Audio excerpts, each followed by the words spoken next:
beautiful night here in Milwaukee, Wisconsin. Roof open at Miller Park, and we're set for Chicago Cubs baseball on WGN Sports. Game 2 of a 4-game series. The Cubs with a thrilling comeback 5-2 win in the opener.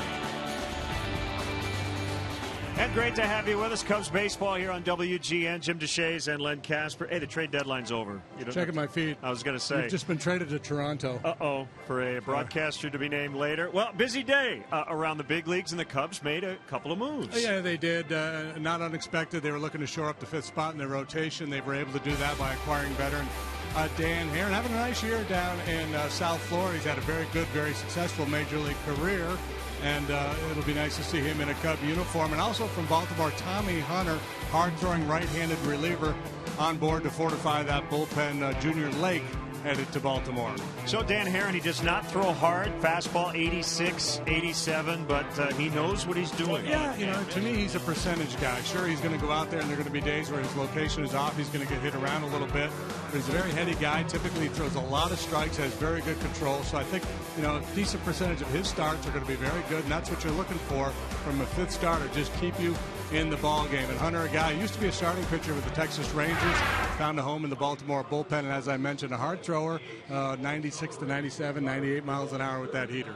All right, you still could see some moves here as we get into the month of August, but the players have to pass through waivers. And let's look at some of the highlights from around baseball. I thought it was a very active deadline week. Yeah, a lot of guys changing uniforms, a lot of big names on the move. Toronto Blue Jays made a lot of noise by acquiring Troy Tulowitzki and David Price. Tulowitzki paying immediate dividends with the bat. The Dodgers, man, they just keep spending and acquiring whatever it takes. Seems to be the mantra out in L.A. Kansas City, the best team in the American League, got better with Cueto and Zobrist. The Astros are in go-for-it mode. They've been very busy, and they were linked to a lot of other deals that did not get done. And Mr. No-Hitter Cole Hamels goes to the Rangers. So we'll focus quickly on a couple of teams. The Blue Jays have probably the best offense in baseball, but that did not stop them from going out and getting an offensive shortstop. Yeah, well, it's all about scoring more than the other clubs. So you work on run prevention, you work on trying to score more runs, and they tackled both of those things with Price and Tulowitzki. The Astros bring Scott Kazmir back home to Houston. He's been very good in a couple starts for them so far. Yeah, the Astros, they really are trying to hit the gas pedal here. They're kind of in a similar boat to the Cubs in terms of the rebuilding, but they've got a chance to win the American League West, and they are definitely going for it. Well, when we come back, we'll focus in on the Cubs' young nucleus, and we're going to rely heavily on guys like Anthony Rizzo and Kyle Schwarber and Chris Bryant down the stretch. 61 games to go, and they're trying to grab a playoff spot. More to come from Milwaukee.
here in Milwaukee. It'll be a 4-game set. It is game 2 tonight.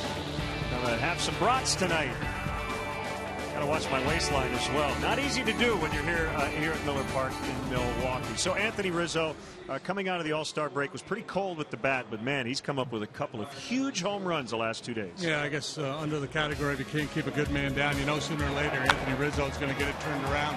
Finale of the homestand at Wrigley off the foul pole for a 2-run home run, and then in the ball game last night, the Cubs just could not get anything going offensively all night long. Jimmy Nelson, the starter for the Brewers, was very good, but Rizzo with a big 3-run jack in the top half of the 8th inning proved to be a huge swing of the bat.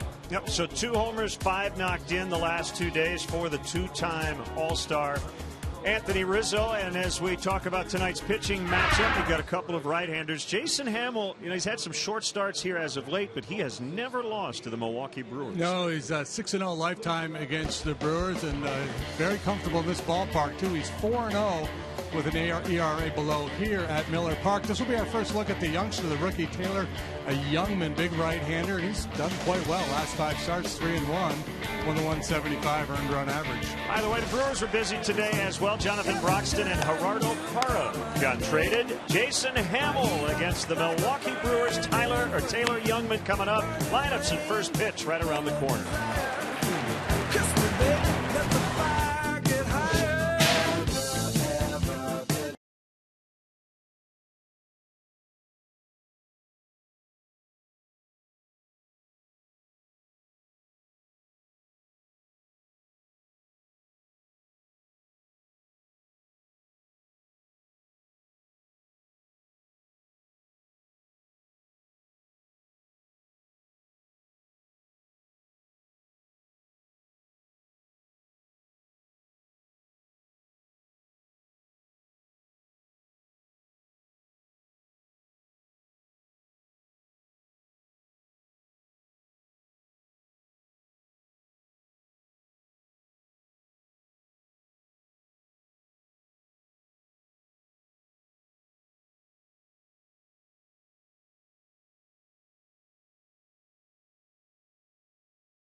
Ball is brought to you by Budweiser. Still brewed the hard way. This Bud's for you.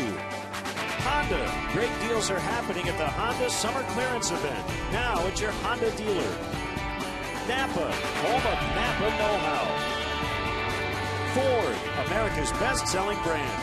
Inviting you to go further in our fuel-efficient vehicles. Check out our entire lineup at your Ford store or at localfordstores.com. Subway, make a smart play for savory subs this season. Score more flavor at Subway restaurants. Subway, eat fresh. And by Southwest Airlines. Book your low fare now at southwest.com. Cubs baseball in the sparkling high definition on WGN-TV is brought to you by Xfinity. Your home for the most live sports. Time for the Gander Mountain weather forecast. Gander Mountain, low prices every day. Guaranteed. 81 degrees. And the roof is open tonight. What a lovely night for baseball. And we'll get the Cubs lineup here in a second as Dexter Fowler's ready to go. First time Taylor Youngman has ever faced the Chicago Cubs. Check out this delivery. Big guy, 6'6", 220. He really works across his body. Fastball strike.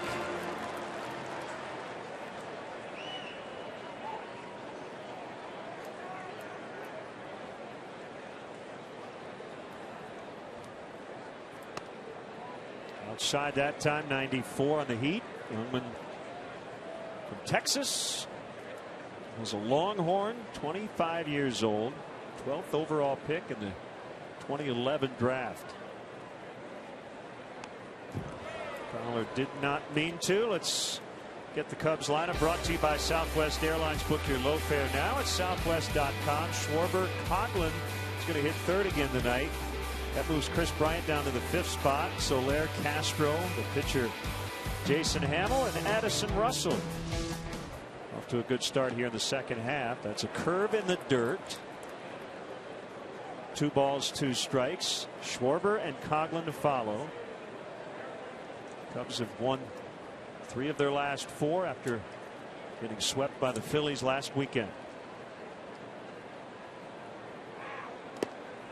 Full count, 3-2. Said that a lot with Dexter up there, haven't we? Yeah, he's really turned things around in a big way. Last couple of weeks on base all the time. He was on base 3 times in the ball game last night. A couple of knocks and a walk.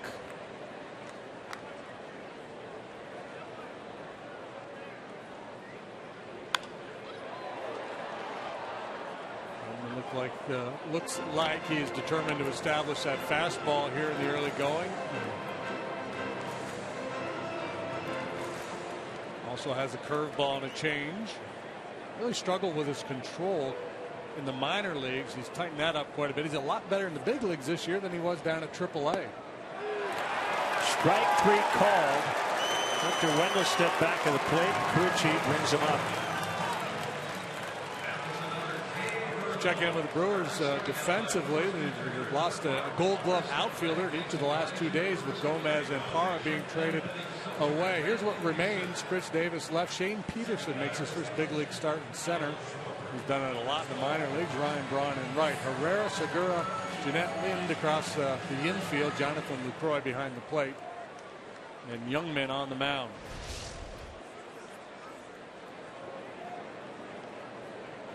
Kyle Schwarber catching tonight.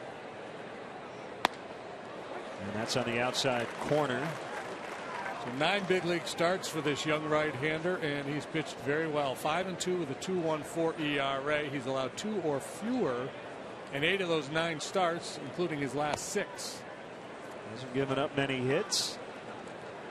I have never seen another pitcher land where he does, off to the third base side. Yeah, it's pretty drastic. Looks like Lucroy wants a changeup, and it's low.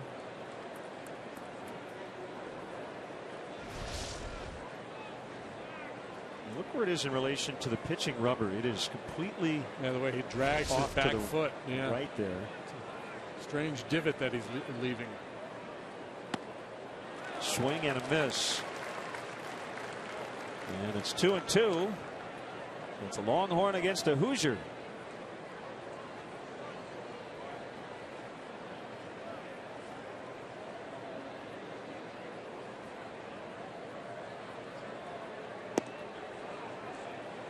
Another full count. 4 straight lefties to start the Cubs batting order. Got the switch hitter Fowler, Schwarber, Coghlan, Rizzo. And then righties, the final 5 hitters. Way up in the air. And it is Peterson in center. So that's the second out. Let's set the umpires. We mentioned Victor Wendelstedt. Behind the plate, Marvin Hudson's at first, Pat Holberg at second, and David Rackley at third.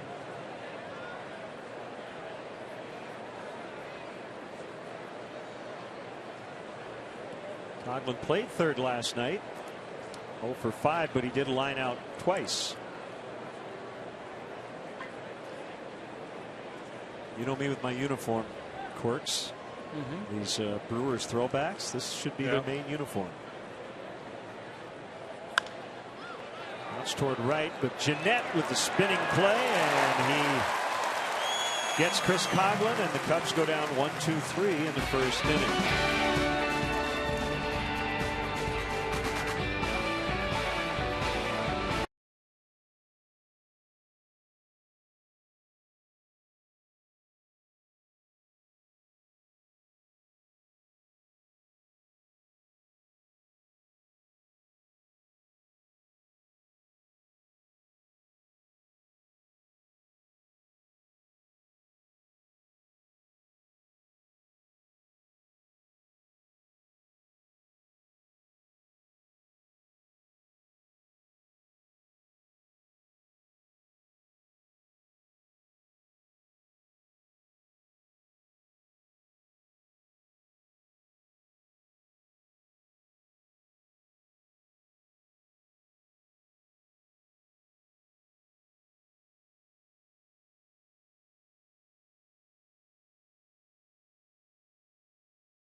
And the Brewers lineup looks like this. Scooter Gennett's going to be in the leadoff spot. No Carlos Gomez, no Gerardo Parra, so they need to find a new leadoff man. Lou Croy, the catcher. Braun, Lind, Davis in the middle with Shane Peterson in center. Gene Segura plays short. Elian Herrera just back from AAA, and the pitcher Youngman hitting ninth.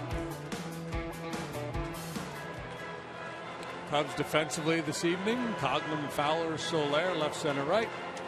Brian Castro on the left side of the infield. Russell and Rizzo second and first. Kyle Schwarber behind the plate. And then Jason Hamill on the mound for the 20th time. 5 up, 5 down, 3.20 the ERA. Struggled last time out, allowed 6 runs in 3 2/3. He allowed 3 runs before getting it out in the first.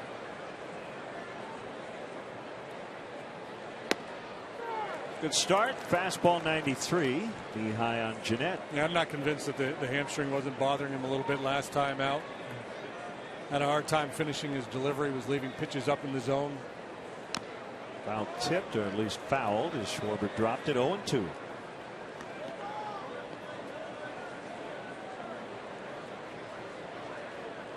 Nice crowd gathering here tonight. We had over 36,000 in the ballpark for game 1.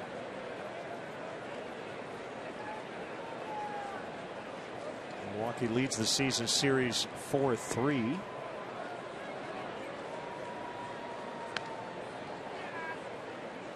That's the good news about Taylor Youngman's unorthodox delivery, is that it's not really going to bother Jason Hamill. His landing spot's about 1.5 feet away. That can be tricky at times, right? Yeah. Where you dig in. And yeah, but one guy plants it, and if it's just the hole he creates is a little off center, or, you know, a little deeper than you normally would where you land, so it becomes a game where you're out there filling his hole and moving it around and kicking the dirt, and then he comes out and messes it up on you. Both big guys, a couple of 6'6" righties doing it here tonight.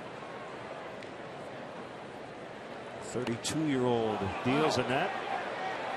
Bounced and then contact made. What the heck just happened? I don't know. I think he was protecting the wicket. Looked like a chip shot. Funky. Just off the green, and so I think it hit the dirt, and then he hit it, and then Brian tried to catch it. Yeah. It's a little beautiful defense of the wicket, really. Stick save and a beauty, and almost a glove save. Oh, man, that would have been great. That play has to end in an out.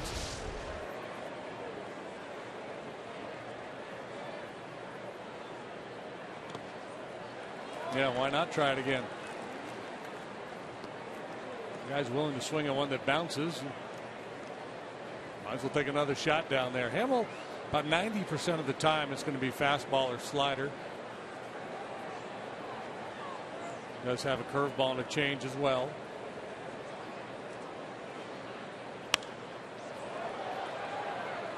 And that spoils it.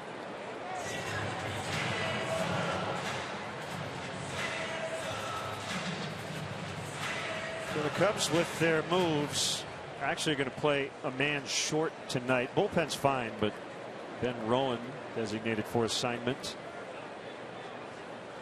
So they get Tommy Hunter to add to the bullpen. He hopefully will be here tomorrow night. He comes over from Baltimore for outfielder Junior Lake.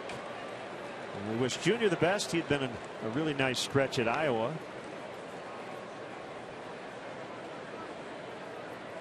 The deal they made with Miami, they get right-hander Dan Herron in a cash consideration. The minor league right-hander Ivan Pinheiro and minor league middle infielder Elliot Soto. Strike 3 call. Long at bat ends with Hamill winning the battle.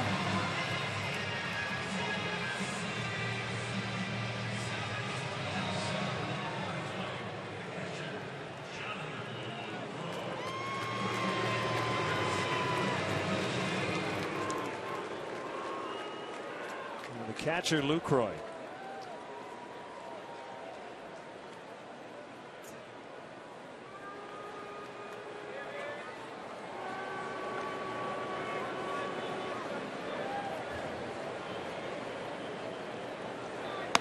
If Jason made all of his starts against the Washington Nationals and the Milwaukee Brewers, he would be headed to the Hall of Fame. What's their combined records? 15-0. 9-0 lifetime against the Nats. 6-0 against this club. Elliot Soto, by the way, sent in that deal to Miami, born in Elgin, Illinois. 25-year-old middle infielder.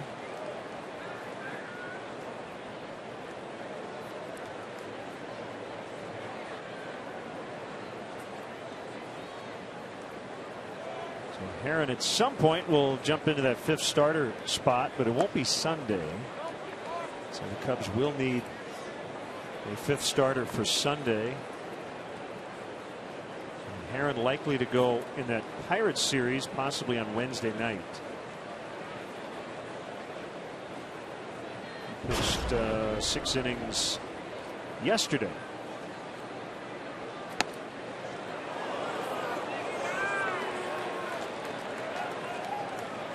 Gave up 1 run and a loss to the Nationals.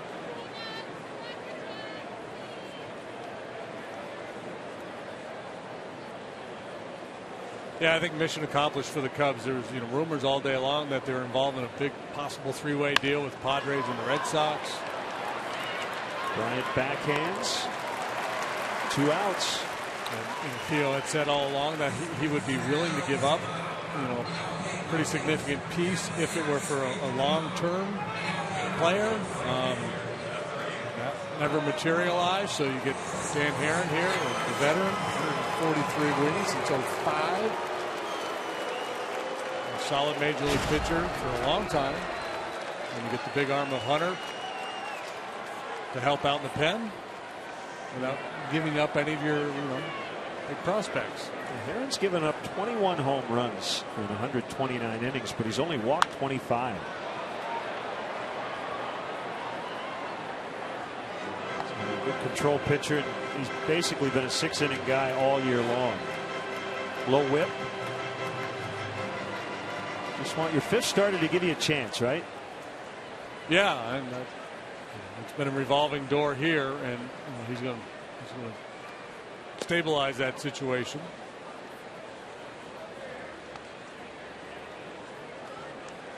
Based on the fact that he was considering retiring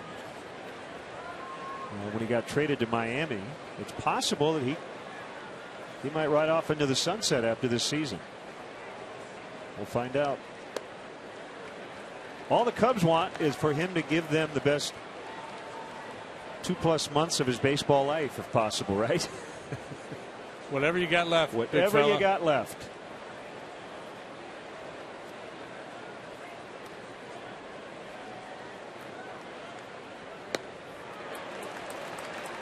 Two on Ryan Braun. Yeah, well, just in the 3rd hitter of the game here, but already indications that Hamels a lot sharper than he was last time out. Last time, a lot of stuff up in the zone. It looks like he's made a real commitment here to make sure he gets that fastball down around the knees.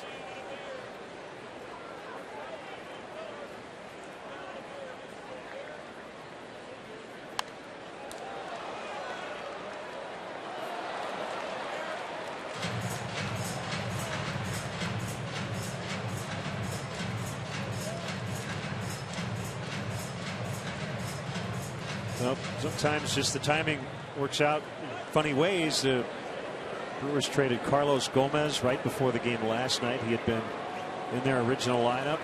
Gerardo Parra had been one of the hottest hitters in baseball. He played in the game last night, but he got traded today. So the Cubs do not have to deal with a couple of big threats in the Milwaukee lineup. But sometimes a funny thing happens when teams sell and they get rid of veterans. They end up playing better. You just can't predict. 3-2. It's going to open up opportunities for other guys to get at bats. Chance for some young players maybe to make an impression on Craig Counsell.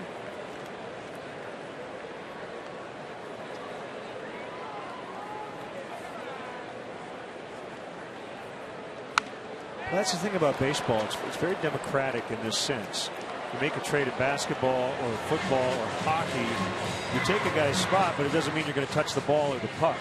Whereas in baseball, you trade Carlos Gomez, somebody's going to get his 4 or 5 plate appearances. That's right.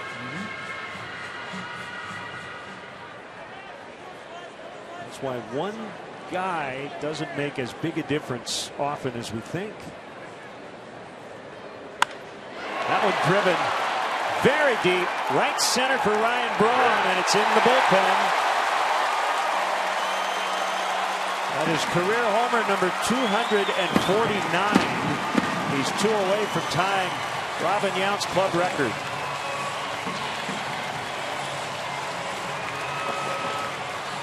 '19th of the year for Ryan Braun, his 63rd run driven in.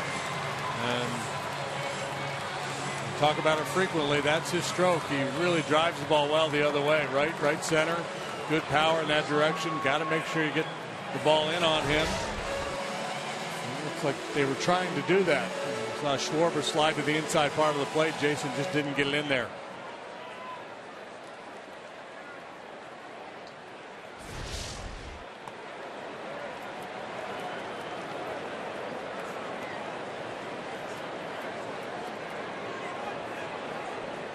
So the Brewers had an early lead last night, could not hold it late. And they're up 1-0 here in the first inning tonight. 2-0 on a guy who maybe thought he was going to be dealt. Adam Lynn.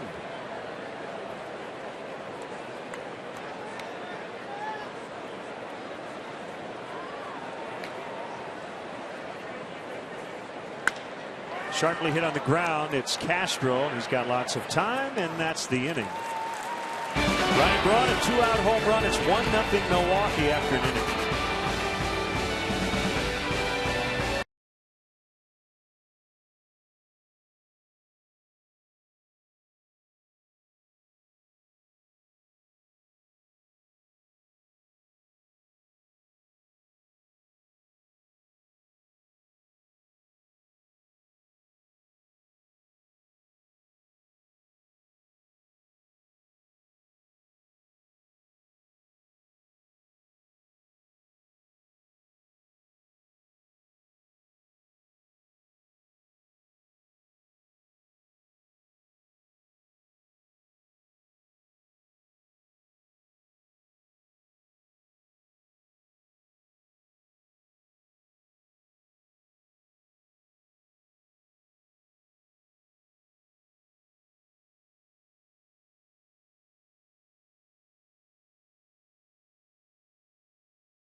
TV.com right now. Click on the WGN Sports Game Zone banner and connect to all the up-to-the-minute stats and info while watching at home.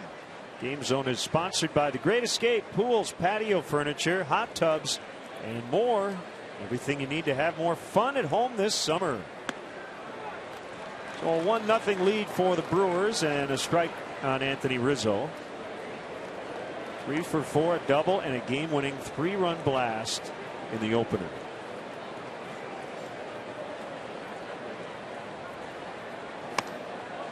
Changeup is outside. 1-1. There's some tweaks to the lineup. Coughlin hitting third. Bryant moved down to 5.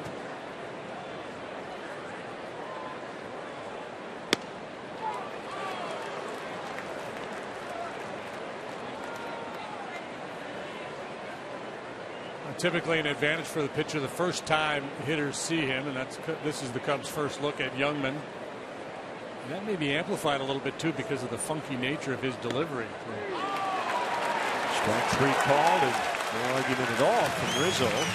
Not only are they getting their first look at him, but he gives you a different look because he does work at extreme third base side of the rubber and throws so far across his body. It's interesting, most guys that throw across their body, or step across the line the way he does, usually it's a kind of a lower arm delivery and they're slinging it up there low 3/4, sometimes even sidearm. But he, other than the fact that he steps way towards the third base line, he's conventional high 3/4 with his delivery. Bryant did not start last night. He pinch hit late and played third, 0 for 1 with a sac fly.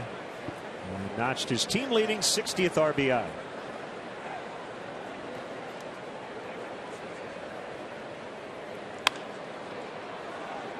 It's wide of third. Mentioned Youngman, a first-round pick, 2011, out of the University of Texas. He was born in Temple, Texas. That's basically halfway between Waco and Austin. Went to 2 different high schools. First 3 years went to Rogers High School near Temple, and then Georgetown High School, which is closer to Austin. So here are his numbers as a high school kid. You can imagine, right? 12-2 with an 0.90 as a freshman. 10-1 with an 0.84 as a sophomore. 13-0 with an 0.41 as a junior. And he led Rogers High to a Texas State title. As a senior, he transferred to Georgetown High School, went 14-0 with an 0.77. So he went a combined 27-0 his last 2 years in high school, lost 3 games total in 4 years. And pitching at Georgetown High School, that's just outside of Austin, so not a long trip. And when he headed over to the University of Texas, he was a Big 12 Conference Pitcher of the Year, won the Dick Hauser Award in 2011, given to the top collegiate player in the country.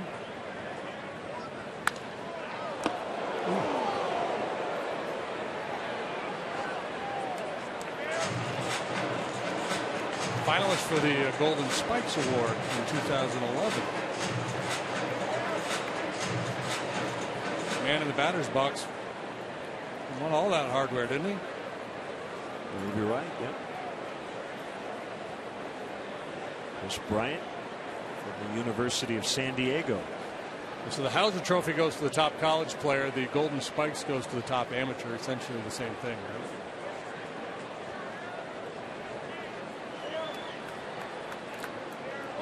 But in golf, it's amateur,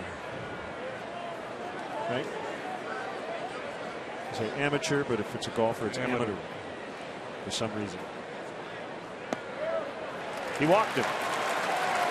Well, on his pace of full counts, he's going to pitch a complete game tonight. It might take him about 200 pitches to do it.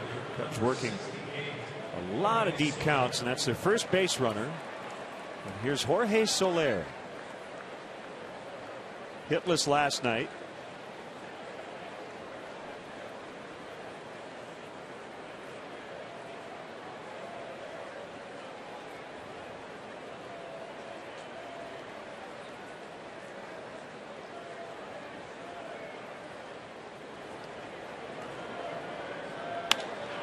Line into center, base hit. Bryant with an aggressive path to second. He's going to stop there as Peterson got it back in quickly.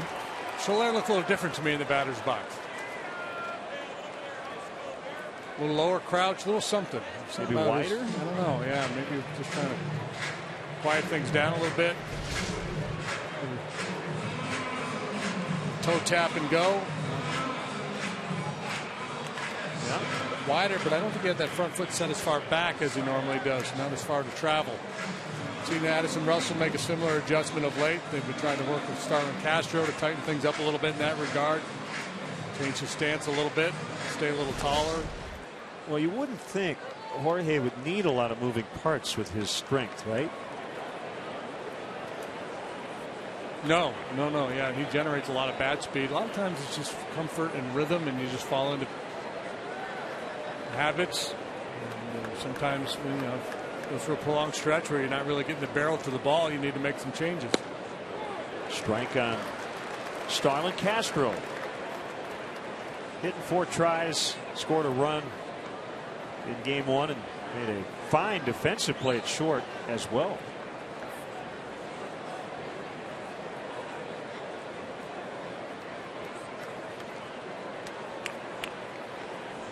Jeanette cheating toward the middle, not too far from the bag to keep Bryant honest. Castro missed a high fastball.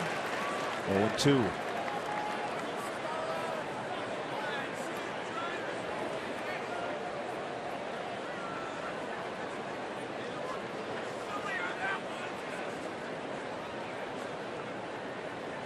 Starlin right there, he's starting close. He'll drop it back a little bit, but a lot of times that front foot drops back even more severely than that. Into left and a base hit. Chris Bryant around third. He'll score, and we are tied on an 0-2 offering. Castro with an RBI single.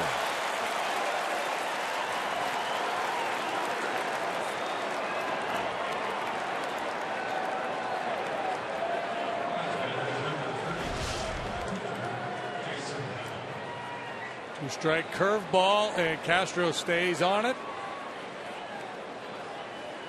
Out on that front foot, but the hands stay back.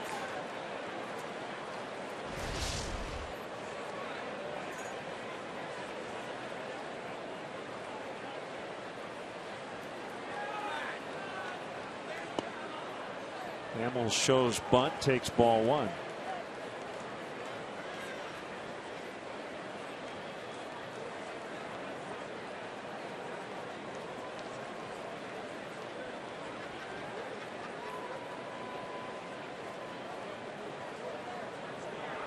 Pitch. And foul. 1-1.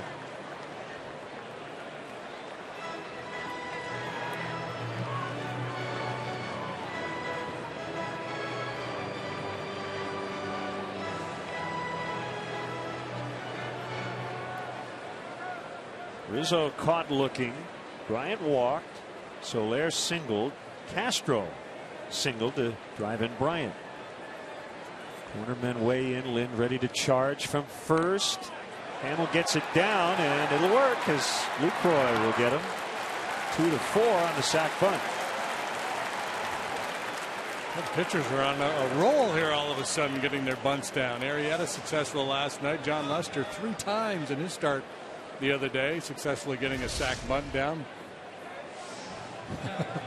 That's pretty clever there by Jason Hamill. Watch him.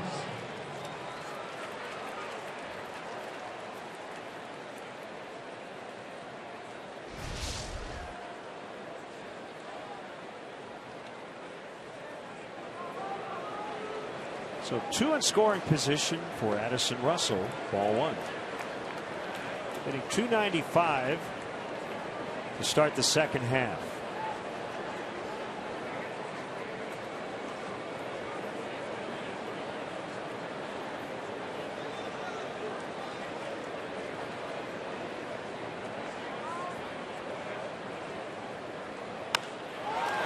In the air.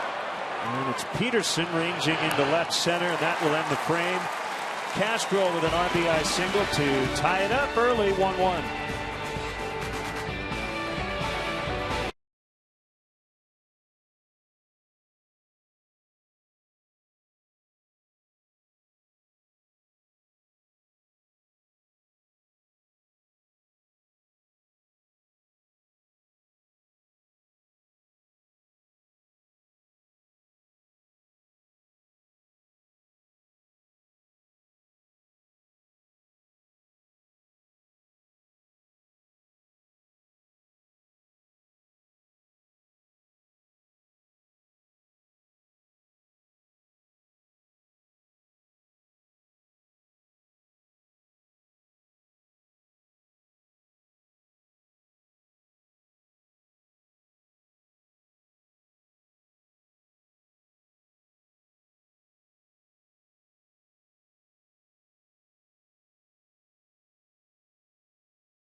CHNATMIL.tv.com. The blog is sponsored by Jeff Vukovich, your nationwide insurance agent, serving the area for 37 years. To join the nation, contact Jeff at jeffvuk.com. Nationwide is on your side.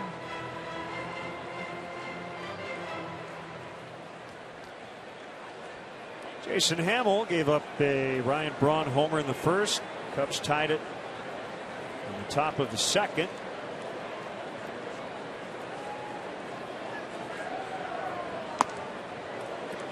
Chris Davis, swing and a miss.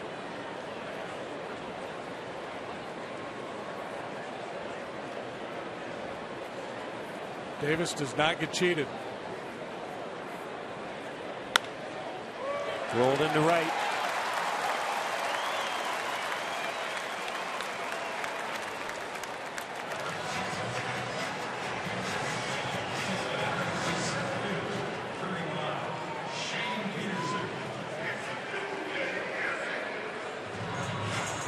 Well, Shane Peterson, the center fielder.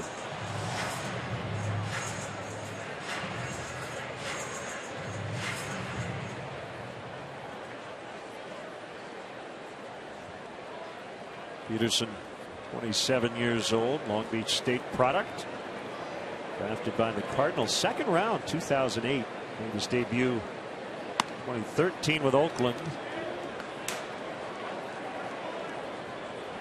Yeah, one of those tweeners, high average hitter in the minor leagues, but not a lot of power, not a ton of stolen bases. That usually translates into a fourth outfielder type scenario. He was traded by the Cardinals to the A's in the Matt Holliday deal in 2009.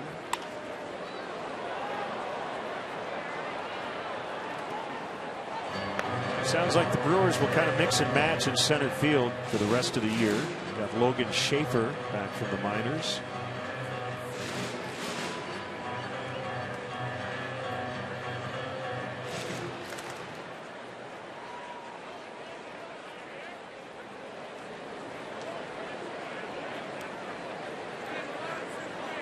Their run prevention took a hit, didn't it, with Gomez and Parra both being traded. Two very good defenders.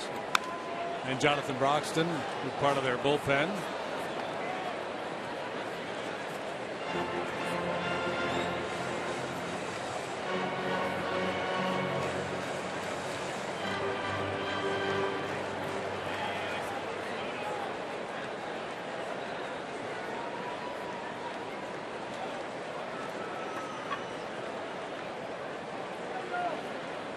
Hamill with a check on Davis.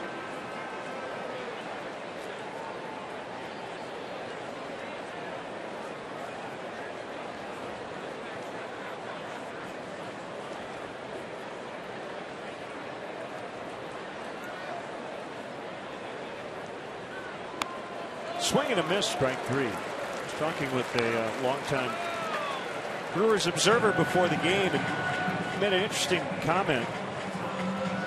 Yeah. He said it looks like the Brewers are trying to do what the Cubs did, but do it in a couple of years instead of 4 or 5. And my response was, that is really difficult to do. And what you often see, I think more teams do this than not, is that you're never in kind of one basket or the other. You're always kind of in the middle somewhere, but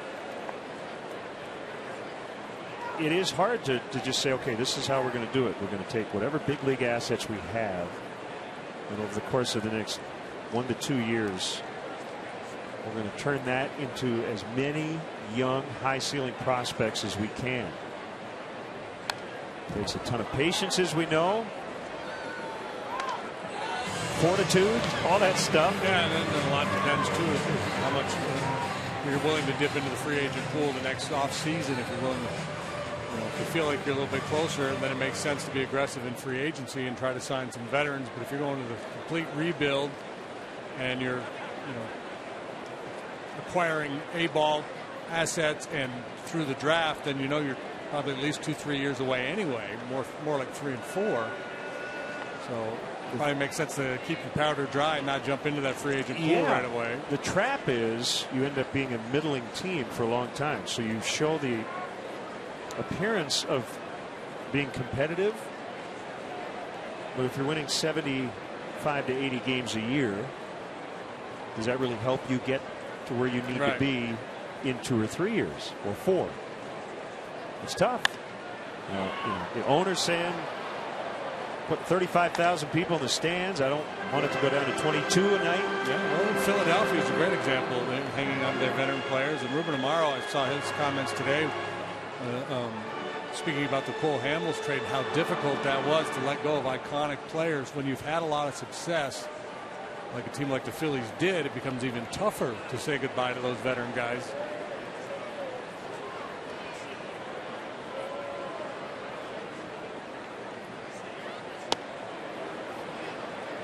Segura held up 1-2.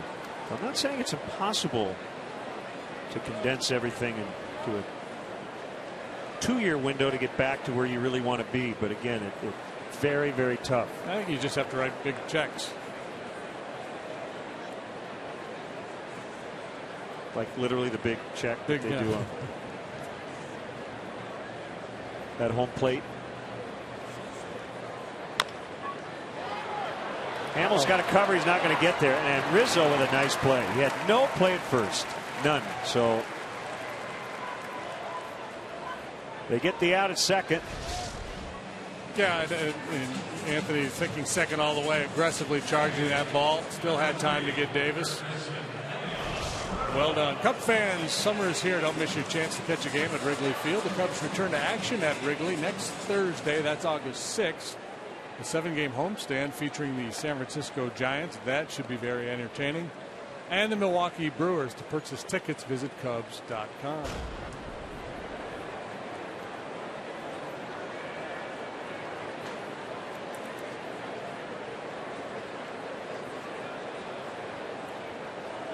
So when you say write big checks, were you being serious?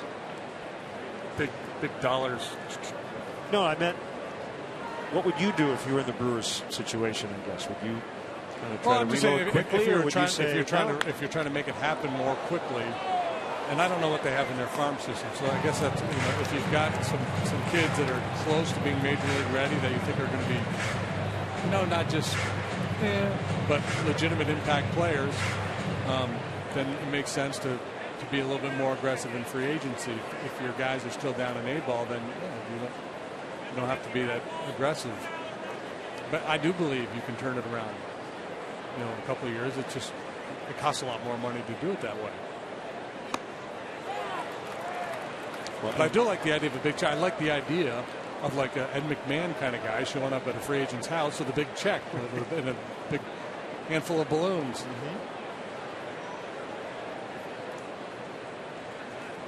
I think the biggest issue for the Brewers right now is they've got Matt Garza for a couple more years. They've got Ryan Braun for a while.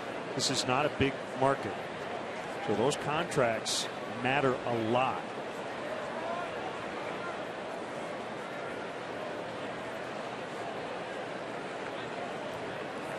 And theoretically impede your ability to go out and hand out those Ed McMahon type checks. Mm-hmm.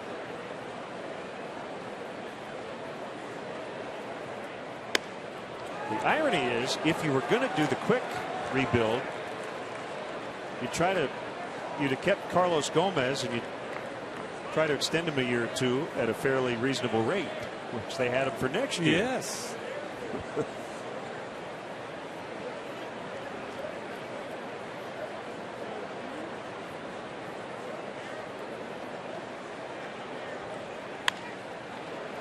Rolled to Russell.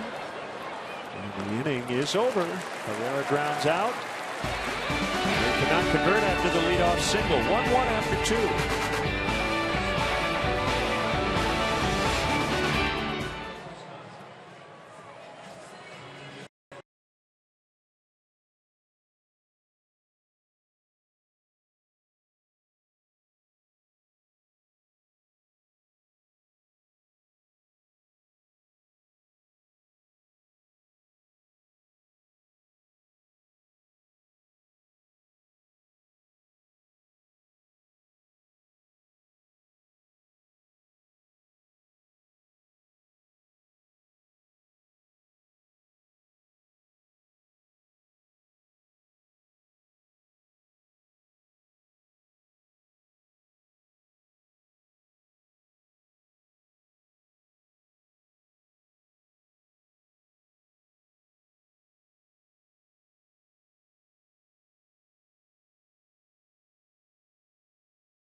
Budweiser, still brewed the hard way.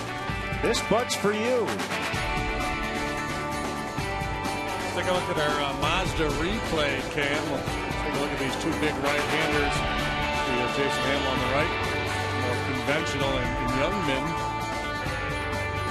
working way off the third base side of the rubber. Pretty much this whole delivery takes place outside of the range of the rubber. It's really funky, and I would think problematic for a right-handed hitter.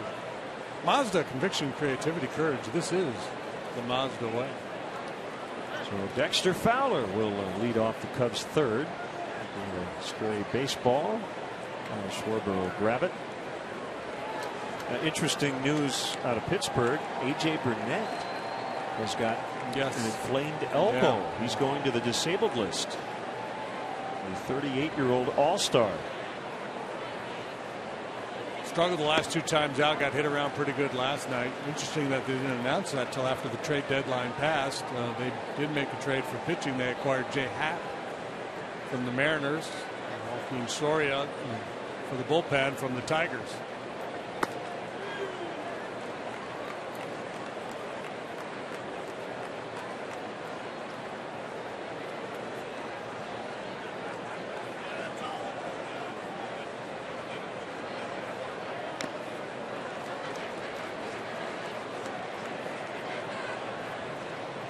One and two on Dexter.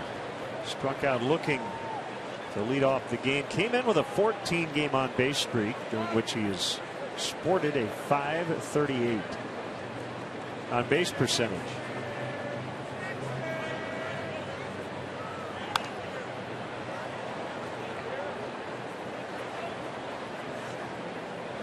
Well, the interesting thing about Youngman's delivery is that,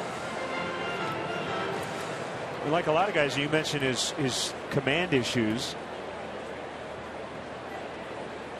The fact that it's different makes him effective, but because it's so different, you could see how he would struggle at times to throw strikes. Yeah, and I'm guessing at some point, during his minor league career, when he was, he's gotten better, but earlier in his minor league career, he had a very high walk rate. Swing and a miss. I would not be surprised to find out that they experimented with moving him around on the rubber, trying to see if he could be a little bit more consistent. But, since he's been in the big leagues, he's had a lot of success. So at this point, they're not going to tinker him in here with a 2.14 ERA. How many guys do you see come up from AAA? He had a 637 there, and he's just over 2 here. You look at his minor league numbers, and you say, well, why did this guy earn a promotion? Well, he was pitching at Colorado Springs, so yeah, that's definitely part of it.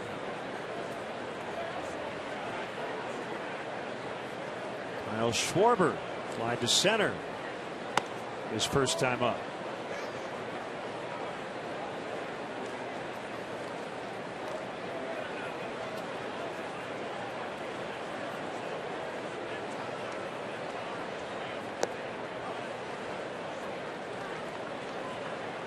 I think that ball and glove MB logo, Brewers debuted in what 1978, was ingenious. And they've brought it back on a limited basis. I think they stole it from the Expos. There's a little plagiarism, a little logo plagiarism. Really? Okay. Well, hey, I'm not saying 70s look. It's just saying. Wouldn't be surprised to find out. Well, the Expos don't exist anymore. No, but their hat lid's on.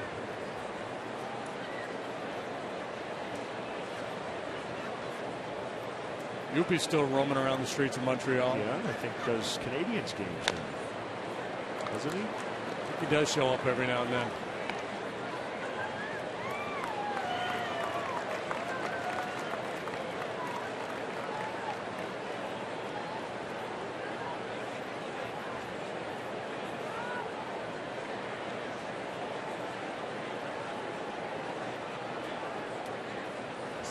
Two pitch.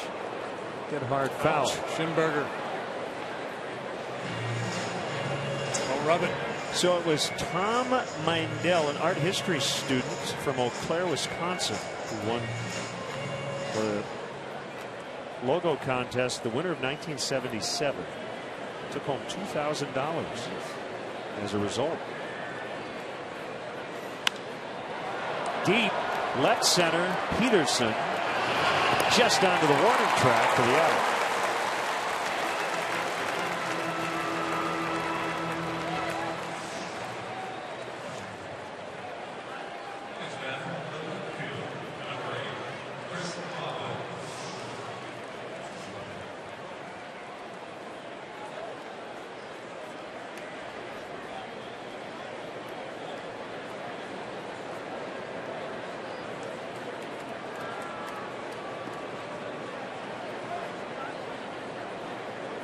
Youngman's done a nice job against the top of the order.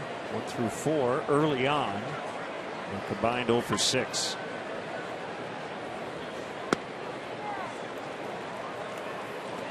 And that's all the left-handed bats, and those are the guys you expect to do the damage against Youngman.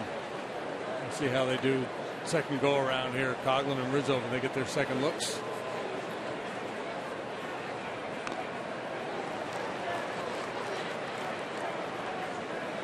I don't know what Taylor's nickname is, but I'm going to suggest Take My Wife, Please. Yeah, drop a little Henny on him.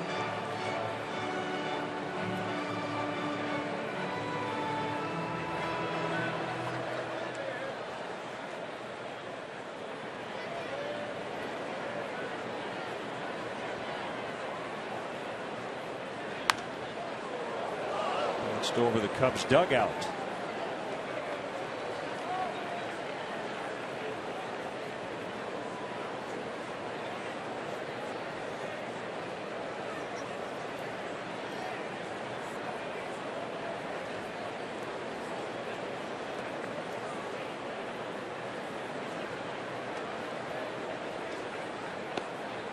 One and two. Rizzo on deck.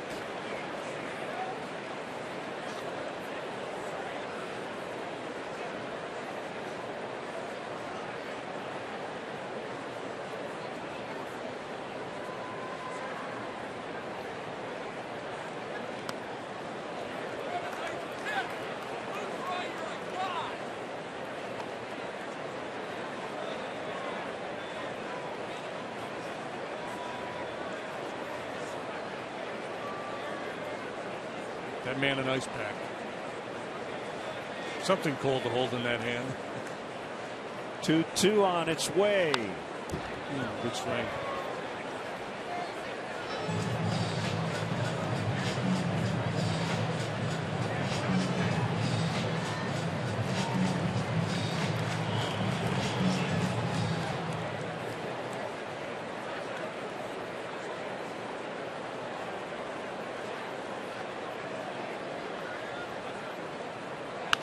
Breaking ball, bounce to first. Lind to Youngman to cover the bag. I'll give you my favorite, honey. Yeah. Doctor, my leg hurts. What can I do? Doc says limp.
Night at Metro, hosted by John Lester. He'll have teammates there, coaches, celebrities. Should be a fun night.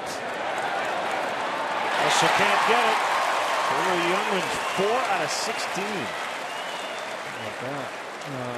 So anyway, yeah, this function on August 13th, John Lester hosting. There'll be a 3-on-3 down event. This is a fun take on Hollywood Squares. There'll be an auction, dinner, cocktails. That proceeds from the event help fund pediatric cancer research. Tickets are on sale now. For more information, visit CubsCharities.com. Good time will be had by all and a great cause. Well, we were talking with some scouts over dinner, and one was wondering whether Youngman was a converted position player. We've seen him swing the bat a little bit in Arizona in spring training, so no surprise to see Youngman get a knock.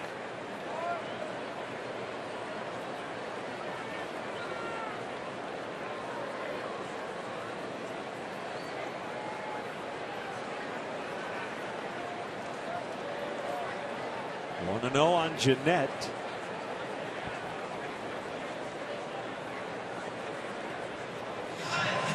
Cubs start the night 2 games behind the Giants for the second wild card spot. The Giants have their sights set on the National League West.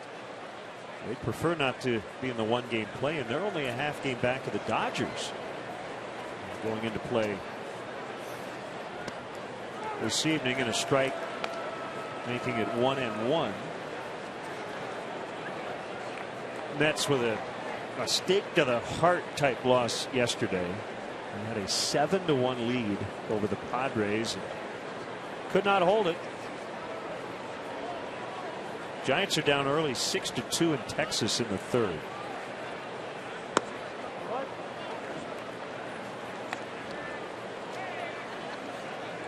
Two and one. As you know, Mets made a play for Carlos Gomez. Didn't happen. There was a lot of pressure on Sandy Alderson to react. He did. And they've added a lot here in the last few days.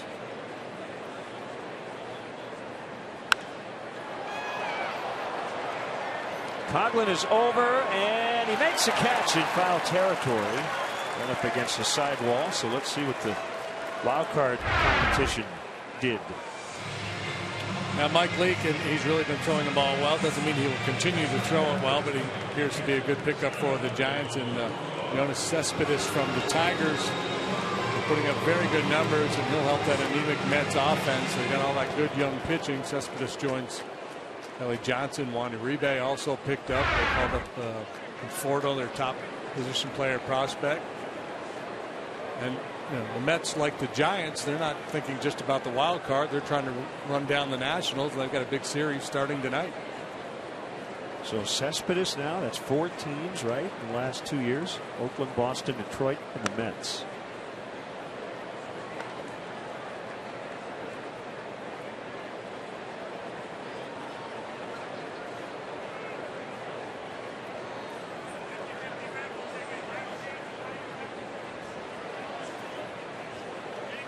Rizzo playing behind the runner.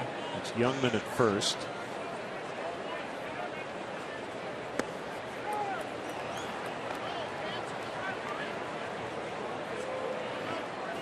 Playing for 2, so Russell's cheating towards the bag, and that leaves a pretty good sized hole on the right side for LaCroix, who's capable of exploiting that hole. So Rizzo shuffling off with the pitch to try to clog it up a little bit.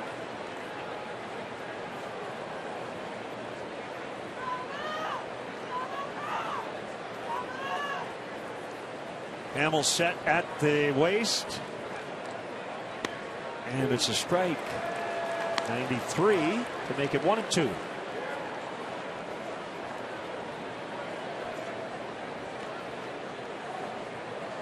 Jason changing it up a bit tonight, going with the gray Chicago uniform instead of the Cubs. He usually goes with the gray Cubs look. Looks like he got bitten by a mosquito too.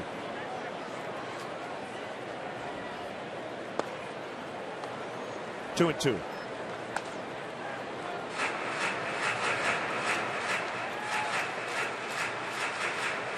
So the Jake Arrieta Sox saga, after the game last night, he said, yeah, it was pretty bad, and you won't see me wear those socks again. The faux stirrups. What was the motivation behind the? He wanted to wear the short pants and thought he had some other longer socks that they did not have, so that's what he ended up wearing. Coghlan, long run, he dives, he caught it. He caught it. Youngman back to first. Nicely done by Coghlan to get Lucroy. Well, how about that play? Went far in the other direction to get the first one. This time lays out to haul it in. Putting together a pretty good highlight reel in the last couple of weeks. A spectacular play in Cincinnati on the last road trip. It's right ahead of Ryan Braun, who will bat with 2 outs.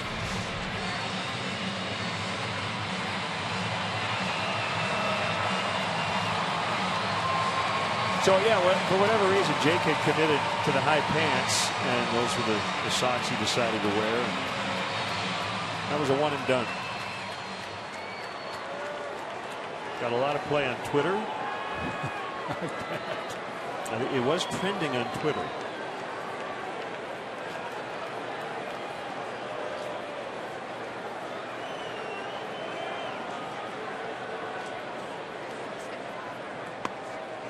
Strike on Braun. Joe complimented Jake on the guts it took to do that look.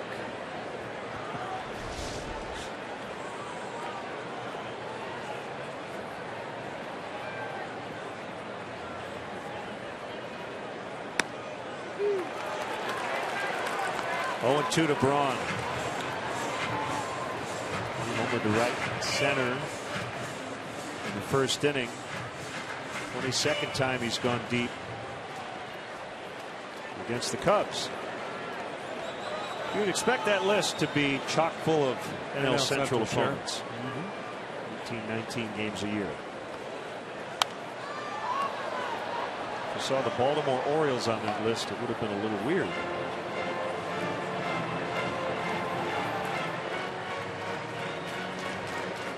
Trying to crowd him with a fastball, his first at bat, and just didn't get in on him. And as he's done so many times, into the bullpen.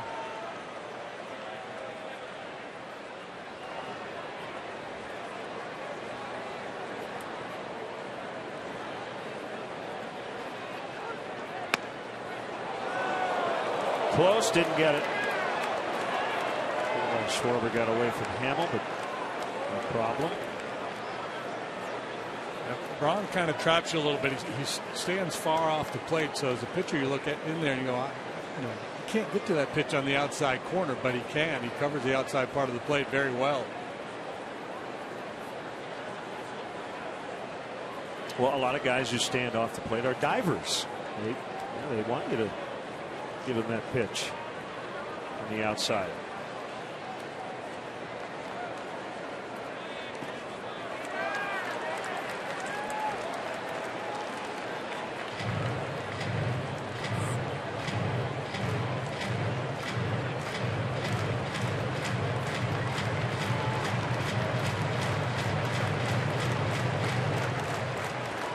Mets do lead the Nationals. They're in the 7th. 1-0 New York tonight.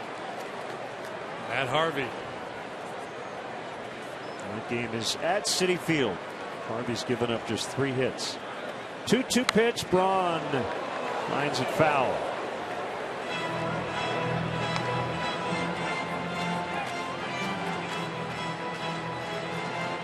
Harvey has 8 strikeouts, hasn't walked anybody. Gio Gonzalez going for the Nationals.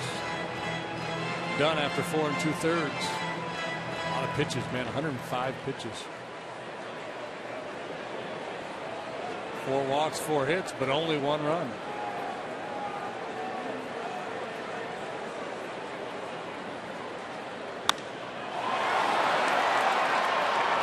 Fowler to end the inning. 3 in the books. Cubs 1, Brewers 1.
Tweet us at #WGN Cubs. We're pretty liberal on the selfie part of it.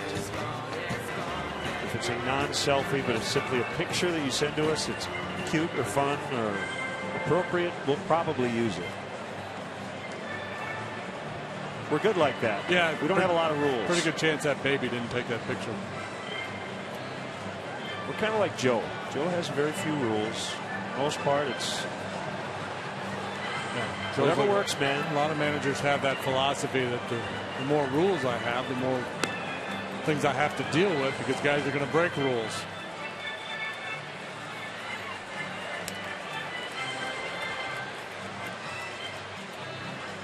He's been working on that beard for a while, hasn't he? It's still just not quite there yet.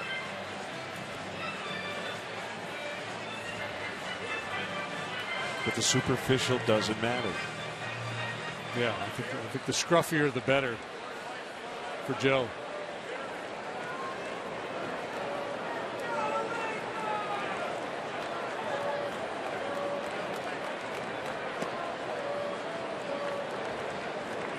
Ball one to Rizzo.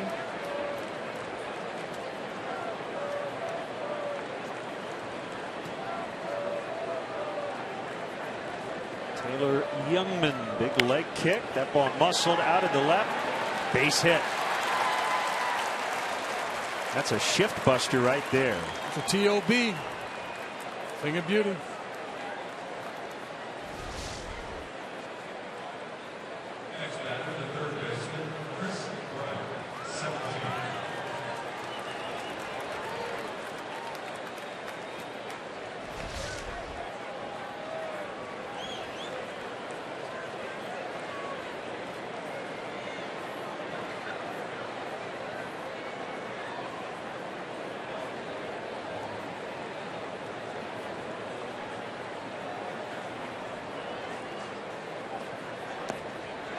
Squirts away. Rizzo to second.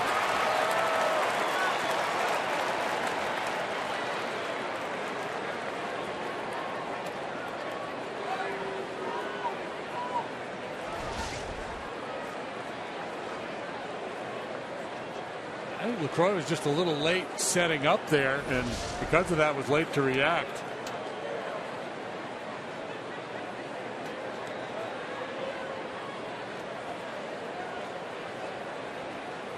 Double play opportunity gone now for the watch out. Gave him a close shave.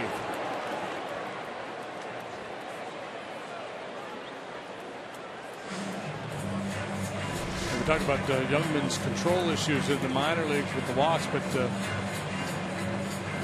led the league and hit batters a couple of different times as a minor leaguer. He's at 6 already here at the big league level, and he doesn't have a lot of innings pitched. 59 coming into this start tonight.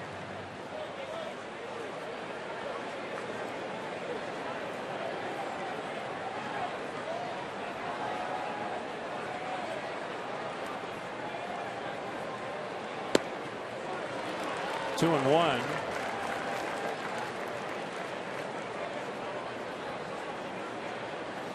This is our first look at Youngman. I was talking to a couple of scouts about him earlier. Differing opinions. They both liked his stuff. One wasn't sold on the pitchability, the command, the glove side command was lacking in his opinion.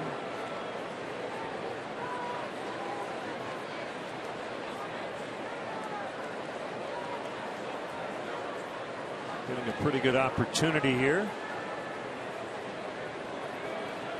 The team looking ahead to the future. 2-1 to Bryant. Pulled foul. He's 25 years of age. A youngster, Jimmy Nelson, going last night. This is Nelson's first full year in the big leagues. He's 26. Like Youngman, a big sturdy right-hander. A little more polished, I think, than Youngman, but he's been around a little bit longer.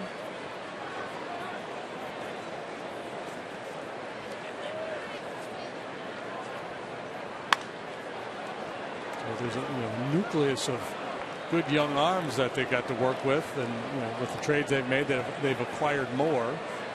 Almost like they're kind of going in a Mets direction, trying to load up on big arms. Over the years, when you think about good Brewer teams, you tend to think more about the offensive side of things. Nelson, tough no decision for him last night as the Cubs came back late against the Brewers bullpen.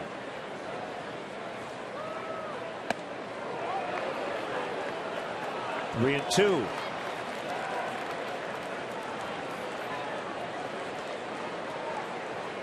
Rizzo single to start the inning. Yeah, and I would think as the game goes along, if Youngman starts to tire, you'll see more and more of that fastball is getting away from him up and in on right-handed hitters. Wild pitch got Rizzo to second. Now a 3-2 to Bryant. He strikes out looking.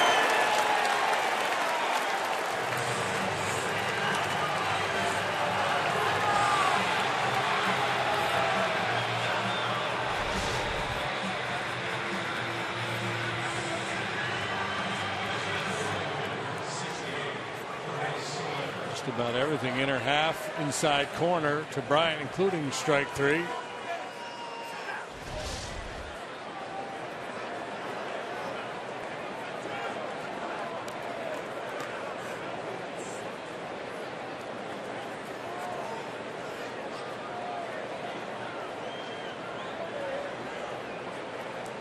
Pitch to Soler. The ball hit hard by Jorge, and it gets through. Rizzo had to hold up.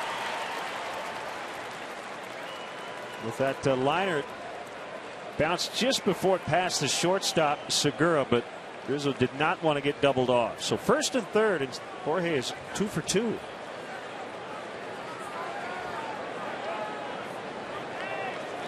Broke his bat, but still managed to hit that ball pretty hard.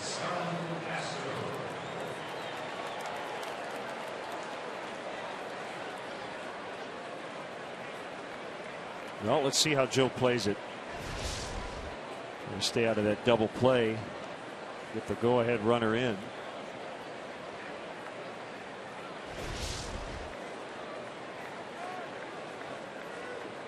It was an 0-2 pitch. Curveball to Castro. Hit into left for a game-tying RBI single in the second.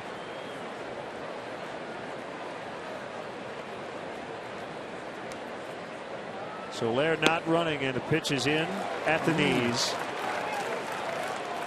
Contrary to what Castro thought, it's 0-1.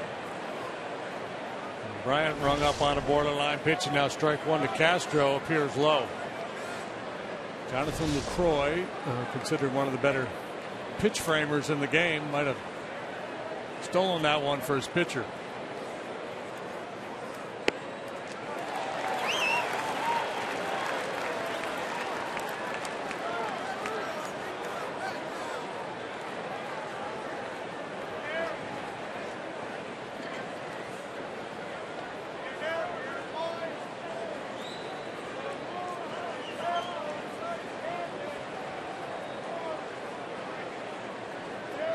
A 1-1 tie. We're in the fourth inning.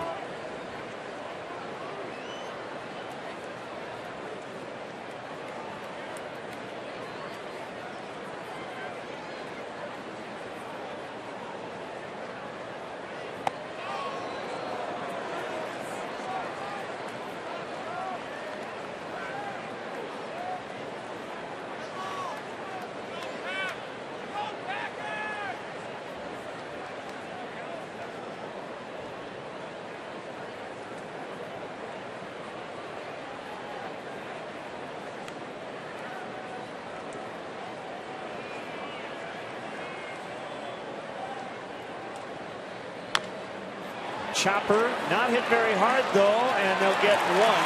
That is Soler at second. Jeanette to Segura. Castro's got his second RBI of the night, and the Cubs lead this game 2-1.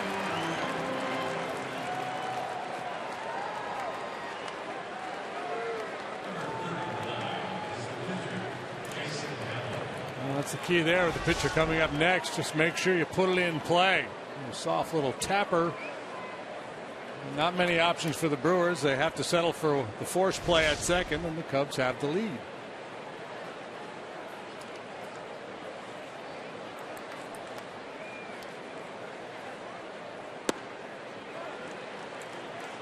0-1 on Hamill.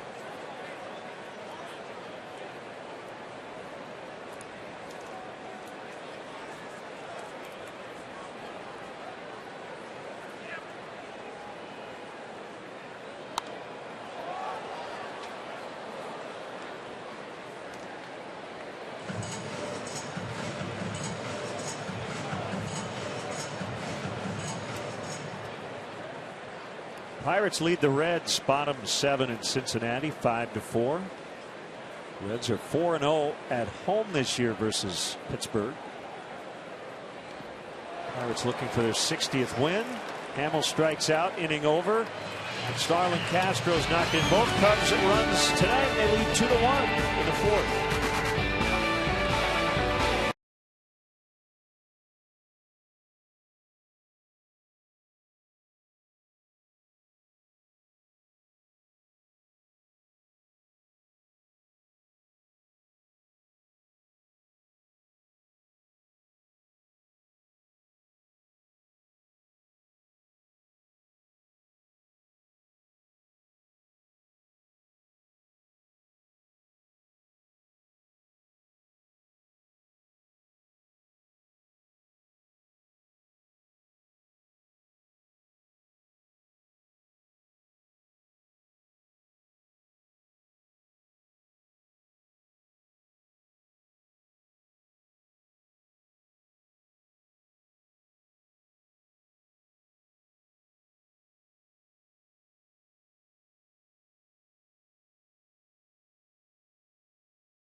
The Chicago Fire Department night at the ballpark. The Atlanta Braves are in town. Tickets will be in the Terrace Reserve outfield and include a special Cubs firefighter baseball cap. For details, visit Cubs.com/special events. Cubs lead 2-1. Trying to make it 4 out of their last 5. This will be a winning month of July, so that means back-to-back winning calendar months for the first time since 2008. Cubs have been 500 or better every month this year, so there's some ups and downs along the way. In the overall, they've been pretty consistent. There seems to be there's been a lot of factoids this year. First time since 2008, first time since 2009. Right. Yep. As this club, as Joe likes to say, ascends.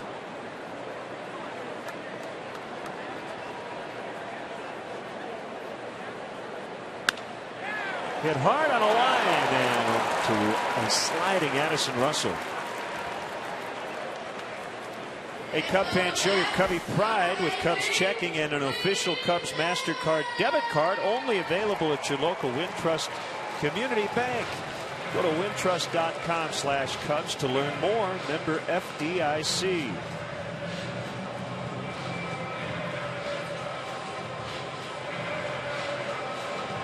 Grape juice.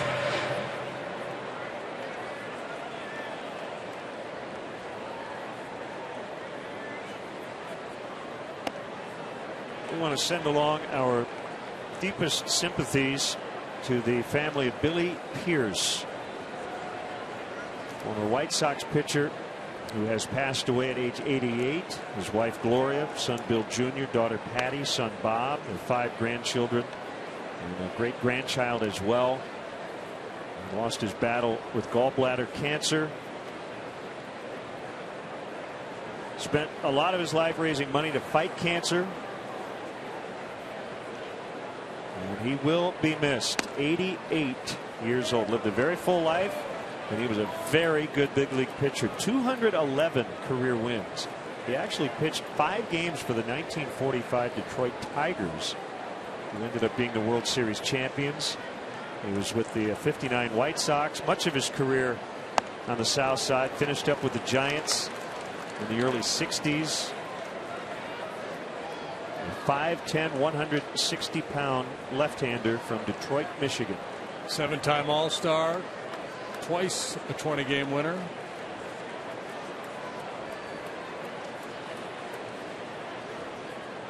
Two-time Sporting News American League Pitcher of the Year. As Davis strikes out.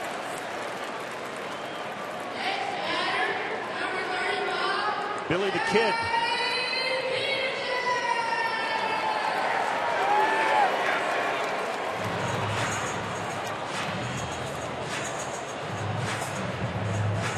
Apparently we are having some more technical difficulties tonight. We are working to correct those. I apologize.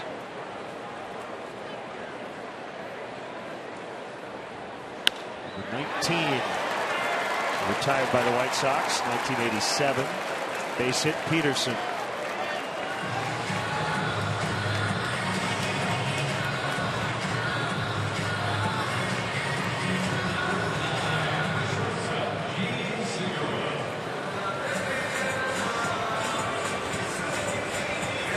A couple of other Willie Pierce notes. He was in the top 5 in the majors in complete games, innings, strikeouts, wins, starts, and shutouts during the era of 1945 to 64.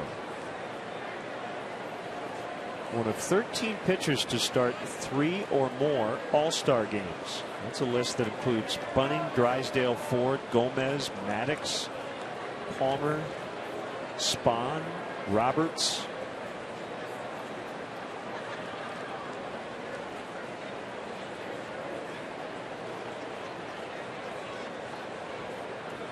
Not a big guy, 5'10", 160.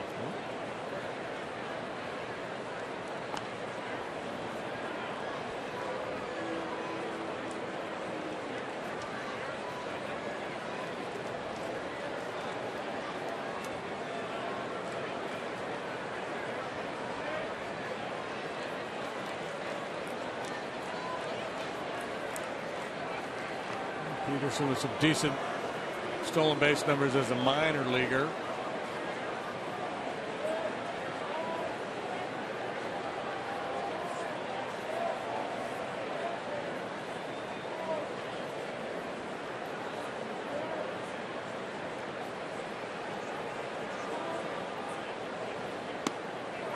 Strike on Segura. Seen a lot of that from the hitters tonight, haven't we?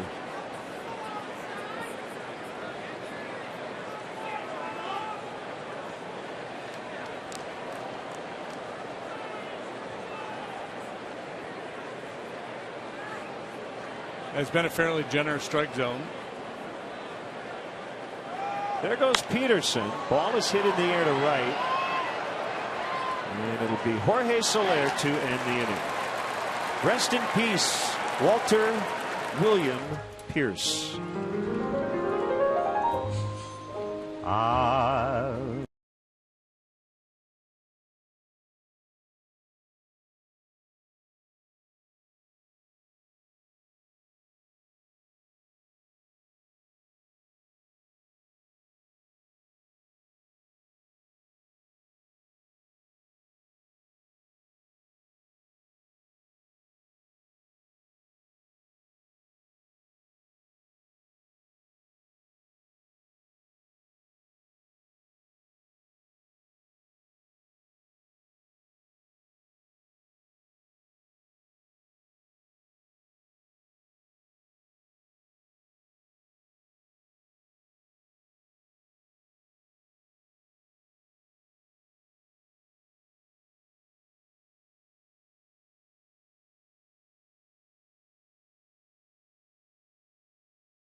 used to play some sha-na-na.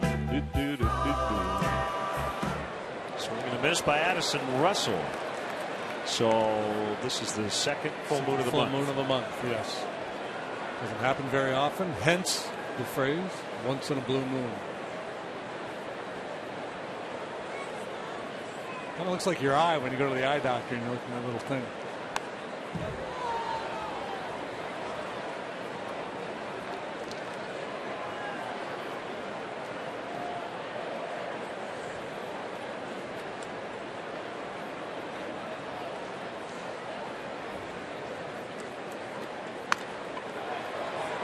This could drop, and it will.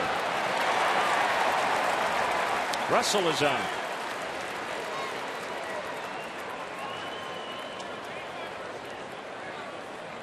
Youngman gets a lot of ground balls with his curveball. If it stays up a little bit, it tends to get hit in the air. That was a pretty good pitch down off the end of the bat, but also find some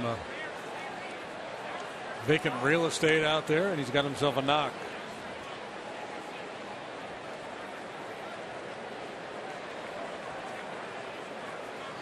Big righty with a good heater, and that overhand curveball reminds me a little bit of Jamie Wright. Ooh, that's a good call. Similar build. Yeah.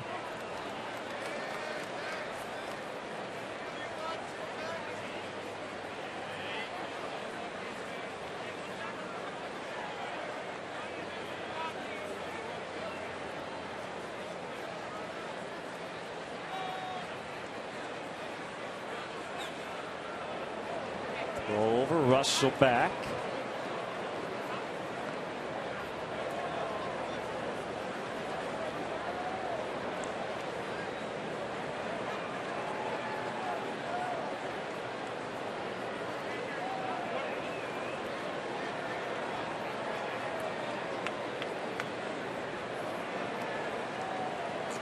By the way, somebody on Twitter asked me if you could apologize next time we have technical difficulties. But I'm always the one that has to say, it's on you, man. Right. So, you know, you could help a little bit with not apologizing for anything. The contrition. Somebody else asked me to apologize for saying that the Cubs had scored 20 runs in a game at some point this year. Why are you supposed to apologize for that? I think it's because they had a hard time scoring a lot of runs here lately. They did score 17 in Cleveland a while ago. Good lead by Russell. He's not running, however, and Fowler takes a strike. And Dexter down 1-2. Tough night so far for Dexter. 2 plate appearances, 2 punch outs. 1 looking, 1 swinging.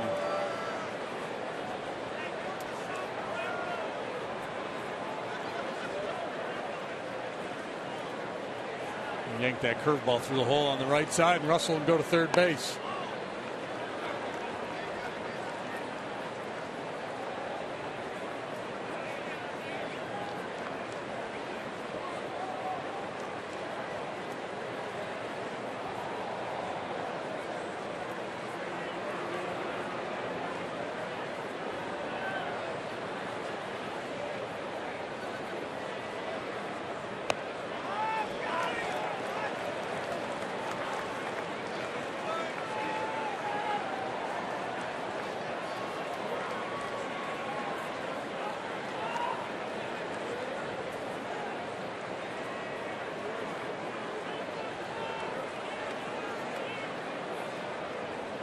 The throw over.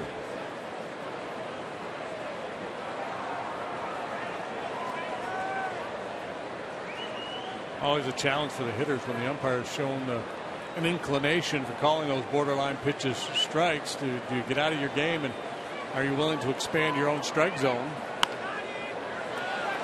Jeanette, Segura, and that's all they'll get. 4-6.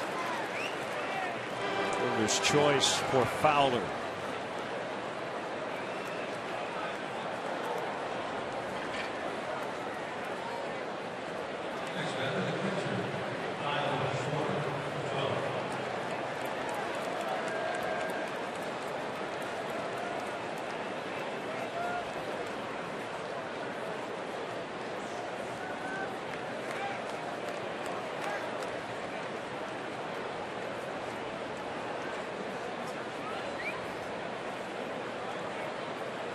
Herrera going directly between second and third. Everybody else is on the other side on the infield. Goes to the right. Brewers got off to just a miserable start this year. It cost Ron Renneke his job. Well, the start this year coupled with the finish last year. You recall last year the Brewers were in first place for a good long time, cratered towards the end of the season. So Craig Counsell taking over. There have not been very many positive storylines for this club this year, but this right-hander Youngman's one of them. I mentioned start of the ball game, 2 runs or fewer in 8 of his 9 major league starts. Went the distance back on July 11th at LA. 3-hitter and a 7-1 win.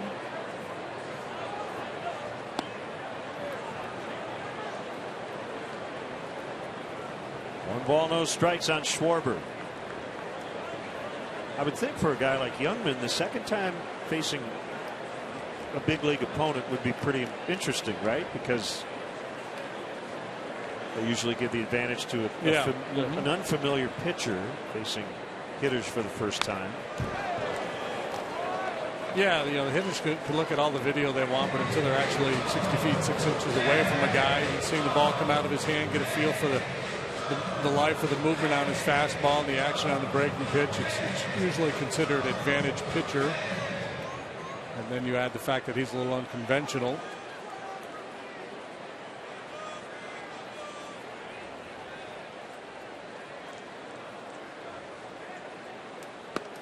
Swing and a miss.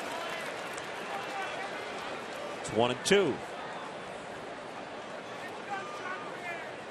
Well, I don't know if I've ever asked you. Greg Maddux liked facing hitters he knew. Were you of the I'd rather face somebody who's never seen me? Actually, there's both, because there are some guys that weren't that good at making adjustments, and you found their weaknesses and you could exploit them time and time again. And then there were other hitters, they're really good guys that once they'd seen you a few times, you knew any advantage you had was gone, and the likes of Tony Gwynn and Keith Hernandez, you weren't going to get it back. I put Gracie in that category for me. It's funny, for a left-handed pitcher, most of those guys are left-handed hitters.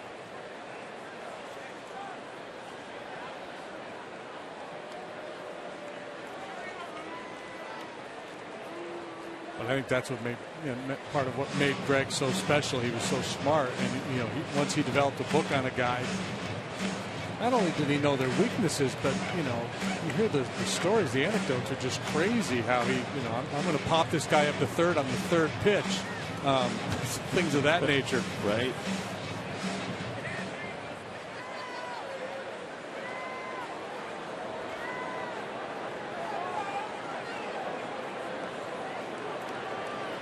And then when he didn't, he'd get upset, even if he got the guy out. Fowler was going that time, and Schwarber hit it out of play.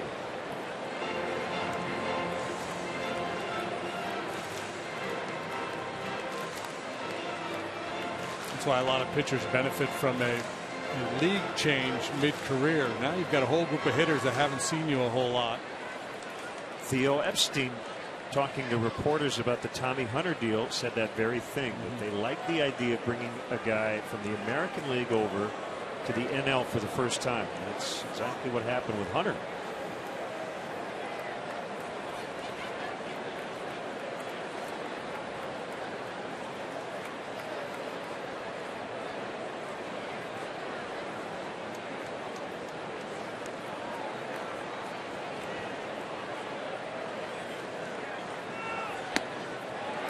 Strike 3. Schwarber's out. That was a called strike. Well, he may have gone around anyway. 6 now for Youngman. Take my fastball, please. He's not 96, 97 with that heater. He's been mostly 93, 94, which is a good fastball, but it's not like plus that we see from so many guys. But I think there is some deception there in that delivery. Doesn't seem to be a lot of sinking action on the fastball. I think he gets a lot of his ground balls with the curveball.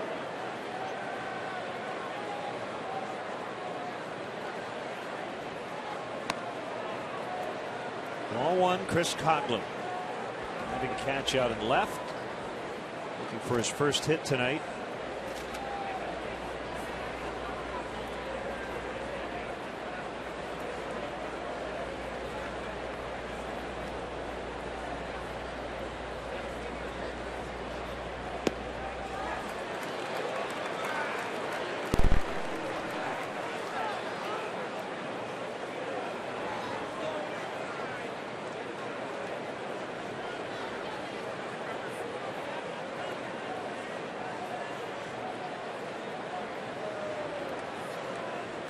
Yanks beating up on the White Sox 11-2 tonight. They're only in the 4th inning.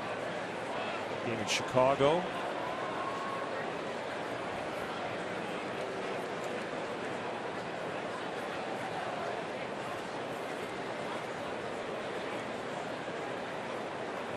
Royals and Blue Jays, very intriguing matchup in Toronto. 6-6 in the bottom of the 8th. Johnny Cueto making his Royals debut in that game. He went 6, gave up 3.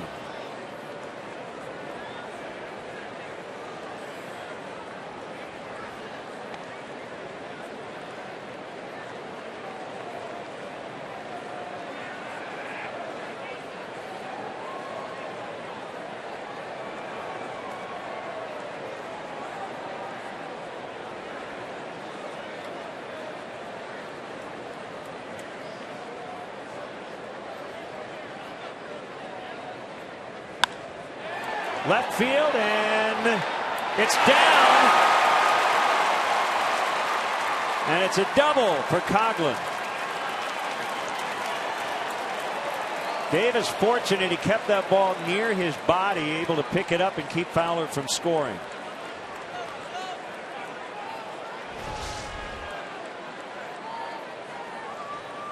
And we saw an inside the park home run, not in this game last night.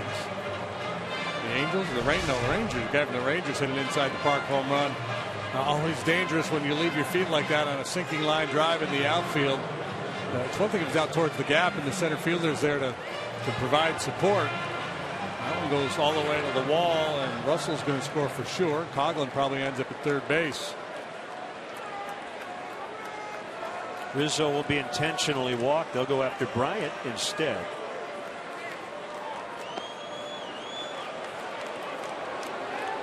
In that Yankee lead at the White Sox, Mark Teixeira has set a major league record, so he's homered now from each side of the plate in the same game. 14 times. He had been tied with Nick Swisher.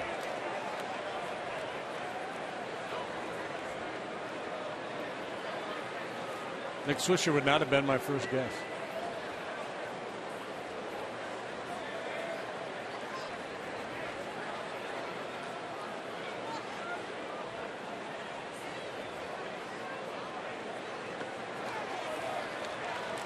Rizzo takes the free pass. Now Bryant with the bases loaded.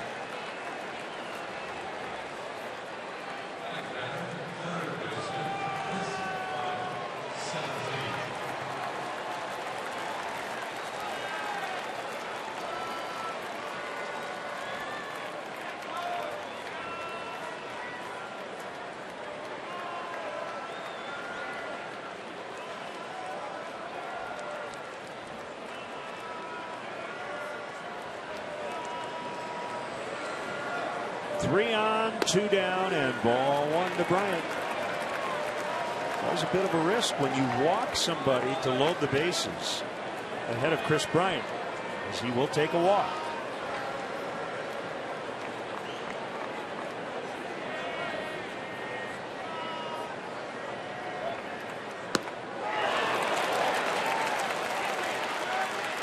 Slipped a piece of cheese by him after the slow breaking ball.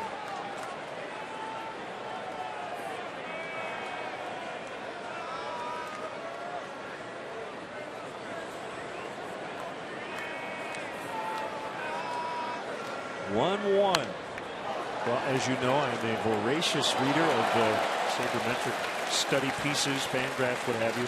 I don't know if I've ever read anything about intentional walks. Have you read any studies about how effective those are in different situations? I haven't read any studies, but I know the sabermetric community comes down on the side of you better be very careful when you use it. I would guess. We're handing out free base runners is probably risky. And a lot of times the intentional walk is born out of the mentality, I'm not going to let player X beat me. I've never been a big believer in that philosophy. I take no solace here, if I'm correct counsel, if Chris Bryant beats me instead of Anthony Rizzo. I mean, there's a percentage, the whole right-left thing, that makes sense. So, if your decision is driven by that, I get it. It's Tyler Thornburg up in the bullpen.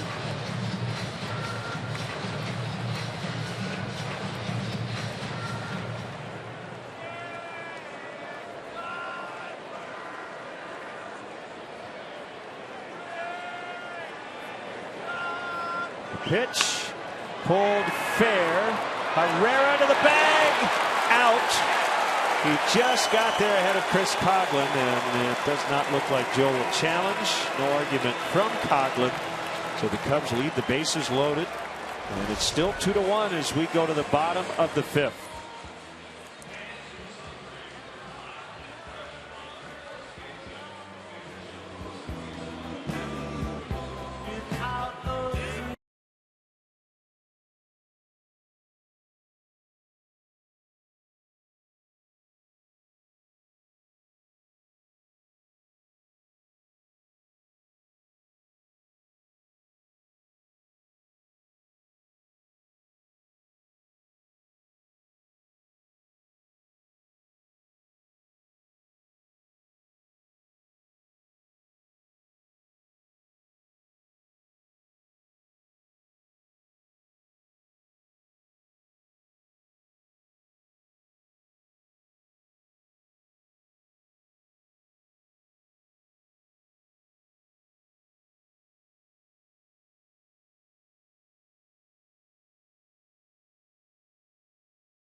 Cubs take on the Giants. First pitch, 7:05. First 10,000 fans at the ballpark receive a Cubs water bottle presented by Comcast Sports Net. Purchase tickets. Visit Cubs.com. Last of the fifth. It's the Cubs 2 and the Brewers 1. Hey, JD, that guy's got your shirt. Yeah, he wears it better than I do. Elian Herrera, switch hitter, playing third base, selected from AAA today. Colorado Springs, 56 games at .357. Second stint with the big league club this year.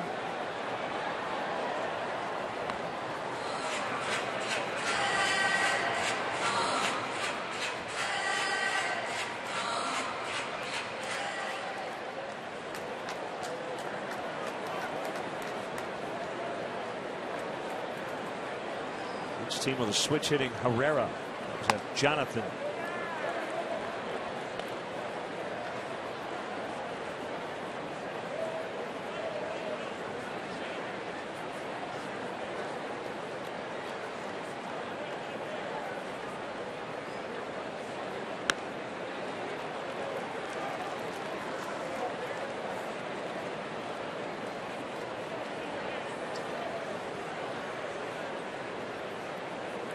How you feeling if you're Mike Bolsinger?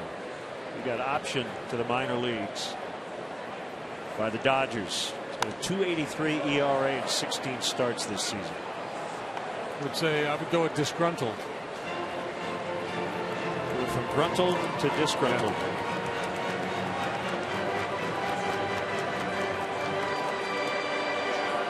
I call my agent. Hey man, can you get me out of here?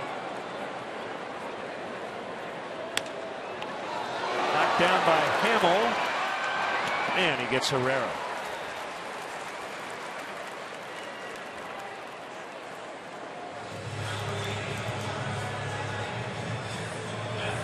So, got a great tweet. This is maybe the best question of the season on Twitter. And here it is. If Conlon runs through the bag like first base with the run of counted, assume he beat the force. The answer is yes. Of course. Most guys are going to slide in that situation because if he runs clear through the bag, he's going to get tagged out. But that is an interesting thing to consider. Saw it tried once. Okay.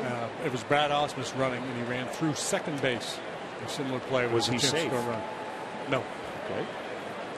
That is born out of sitting around the ballpark talking the game. Right field, Soler can't get it. That ball's going to roll to the wall. Youngman to second. He's got a double, and he's 2 for 2. So the scouts you were talking to are onto something. Looks like he should be a position player the way he swings a bat.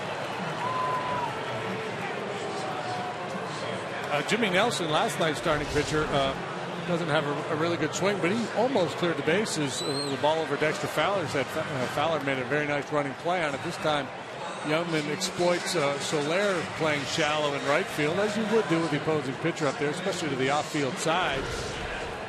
They play him a little deeper to the pull side, but next time they probably will play a little deeper. But yeah, that play, the Ausmus play, the one you're talking about on Twitter, that's the kind of thing when guys sit around and they talk about the game and go over different plays, different scenarios. Smarter guys will file that in the back of their head and go, yeah, there's going to come a time when I'm going to try that. Jeanette could not help himself on a curveball.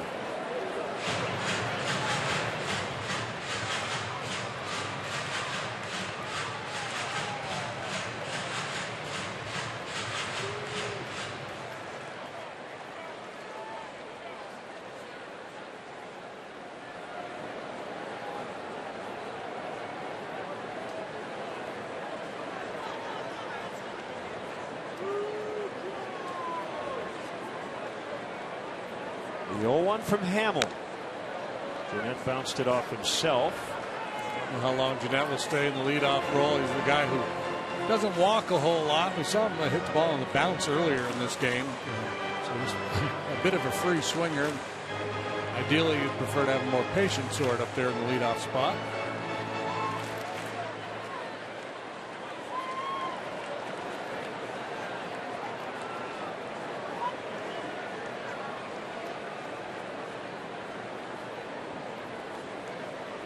Two strikes to Jeanette.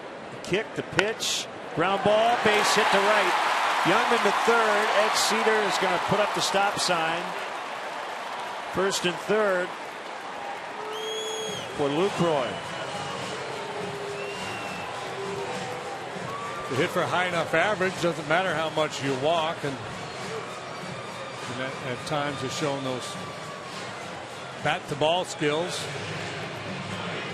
So, good situation here for Jason Hamill. He is dominant, has been dominant against his club in his career in this ballpark. 4-0 with a 1.60 ERA. He's made 5 starts here. Twice last year he pitched here, worked 7 shutout innings in each of those games. Home away from home for him. Earlier this year in this ballpark, 7 innings of 2-run ball.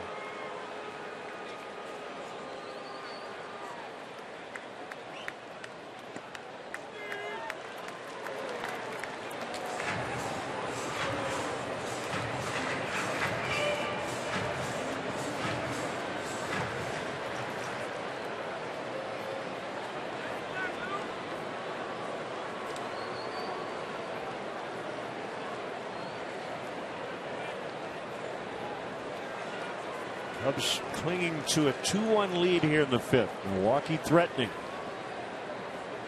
Lucroy ground ball. 6-4-3 to end the inning. Castro and Russell team up. And Hamill gets out of it. Still 2-1 after 5.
$9.99 right now for your chance to win 6 meals from the Simple 6 menu at Subway. Subway, eat fresh. Message and data rates may apply. About a 6-4-3 twin killing to get Jason Hamill out of the 5th inning. With Ryan Braun due up next. That was large.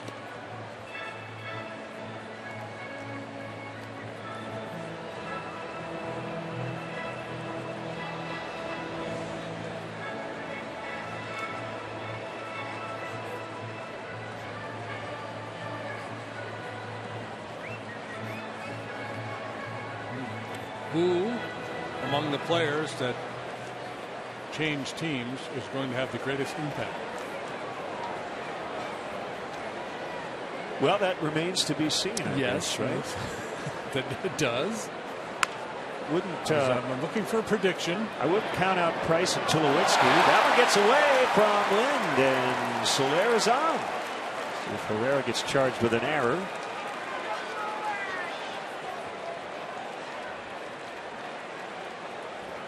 Going to get at least one error because Soler gets to second base, so either hitting an error or two-base error. And as you watch that play off the bat, you think there should be an out. He backs up on it, takes a little more time than he should have. That should be straight error. Yeah, that's an error. Two-base error.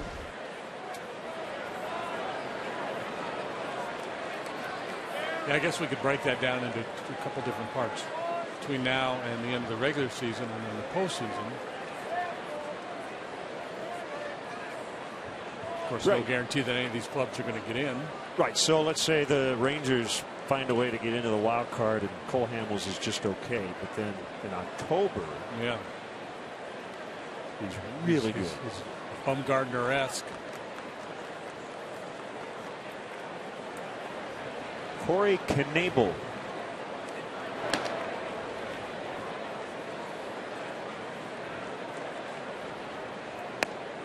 Strike called to Castro. He's knocked in both Cubs runs tonight.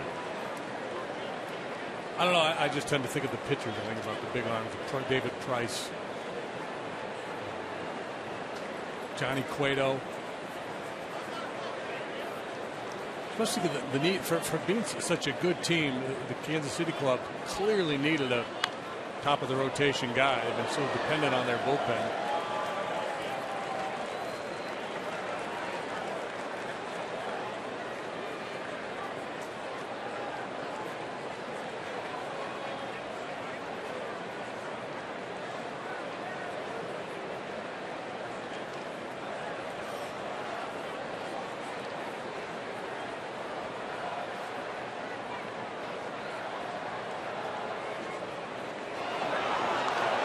Safe. Soler got back in.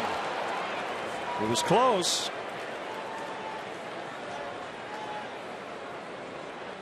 The damage done there is a belt buckle full of dirt.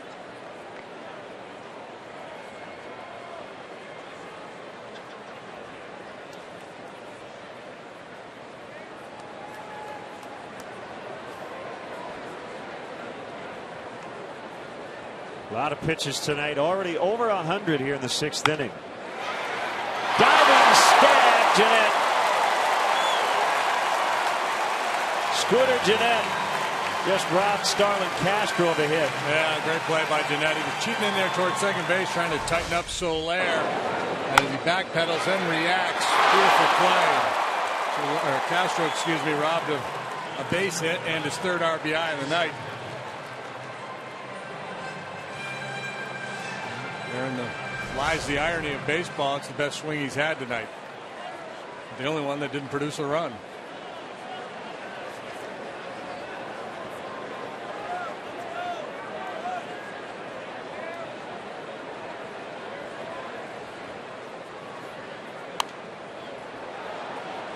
If Jeanette ever played any football, he looked like a defensive back, the way he was backing up to his position and then had to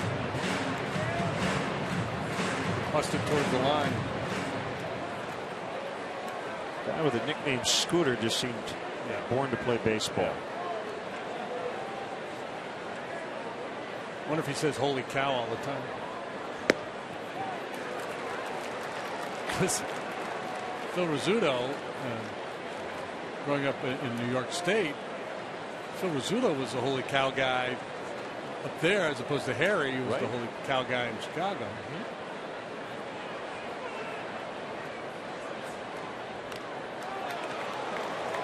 Scooter would call everybody a huckleberry.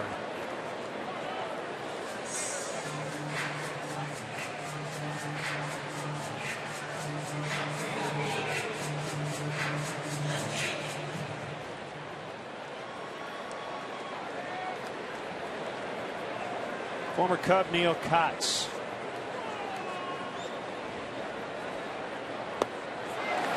He struck him out on a curve. Yeah, you mentioned the pitch count for Youngman getting to be an issue here. It has not really been for him most of his starts, but that's the nature of this Cub lineup. They really make pitchers work. That complete game he pitched against the Dodgers back on July 11th. He only threw 100 pitches in 9 innings.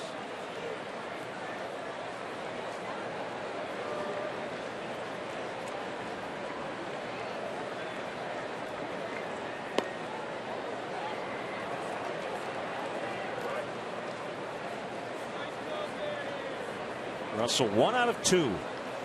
2-base error to start this inning. Soler still there with 2 outs. Trying to add some insurance here in the 6th inning, leading 2-1. Play of the game was the 6-4-3 double play to end the 5th. Soler taking a very bold secondary lead that time. I wouldn't be surprised to see the Brewers take a shot in behind him if he does it again.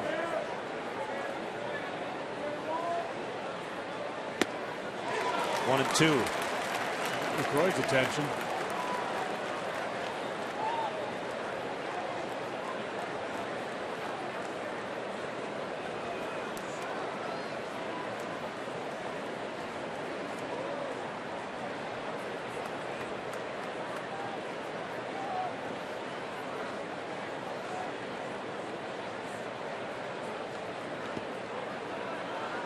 Could not get him to chase.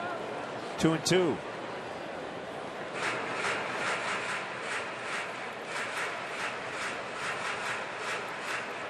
Bottom 10 now. 6-6 Royals Blue Jays. We're going to the bottom of the ninth in New York. Nationals and Mets tied at 1. Mark Melancon is on for the Pirates in Cincinnati with a 5-4 lead. Who knows, maybe Joe Blanton in middle relief will be a key guy for the Pirates.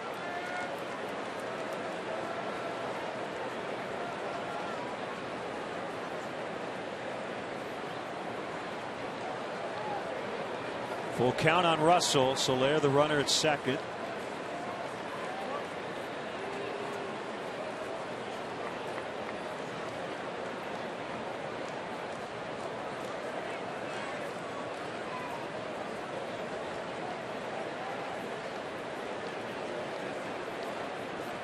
Payoff delivery. Center field, base hit. Soler around third. He's going to score. Addison Russell makes it 3-1. An unearned run and a 2-run advantage.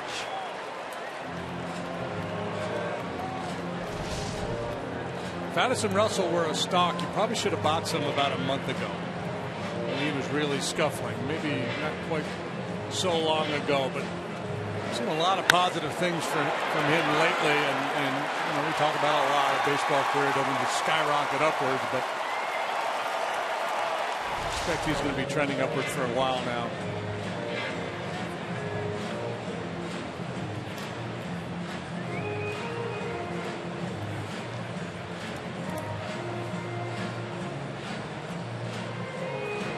That'll be it for the starter Youngman.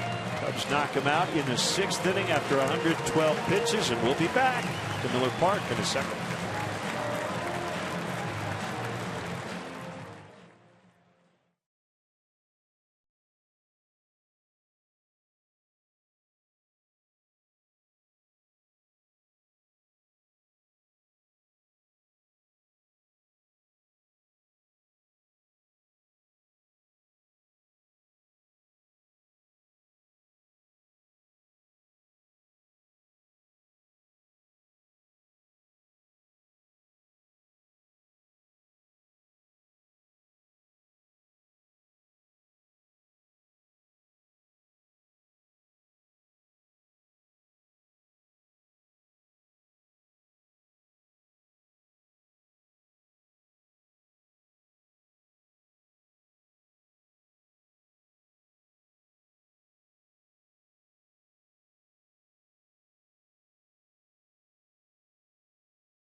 Chicago Cub pitched for both teams in the Windy City, in fact. Scott's having a pretty solid year, on for the 42nd time. He has pitched to a 3.40 earned run average. It's from Belleville, Illinois. That's near St. Louis. Went to Illinois State. 35 years old. Like his career might be over. Arm trouble. Was a Cub in 07, 08, part of 09, and then did not get back to the big leagues until 2013. Tommy John surgery cost him all of 2010 and 11.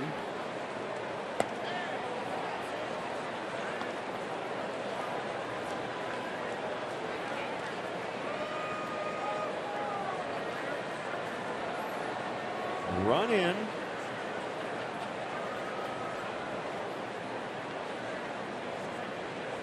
Swing and a miss.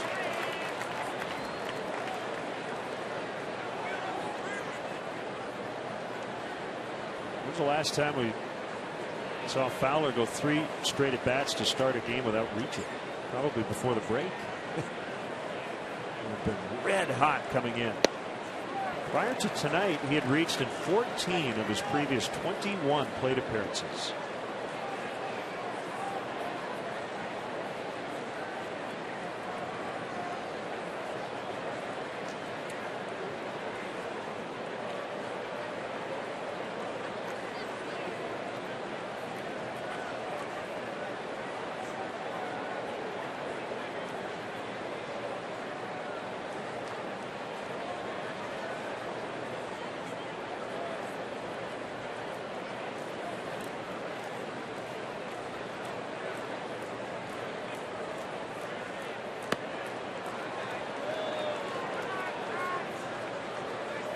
Count even 2-2.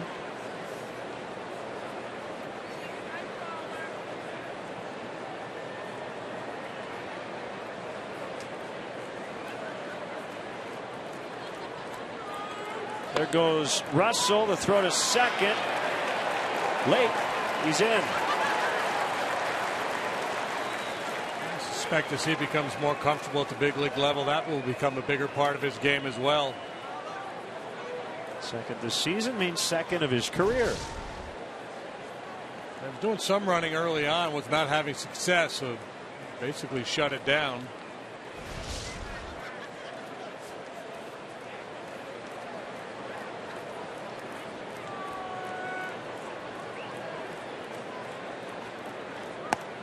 Swing and a miss to end the inning.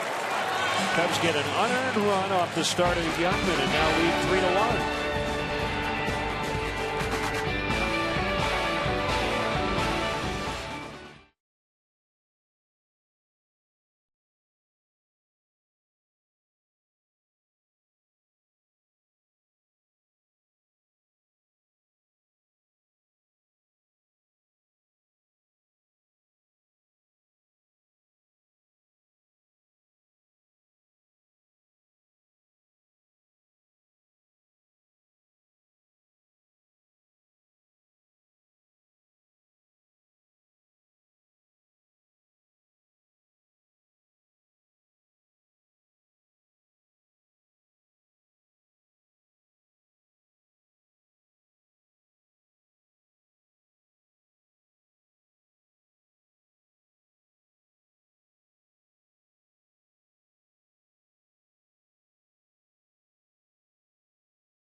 Braun, foul strike.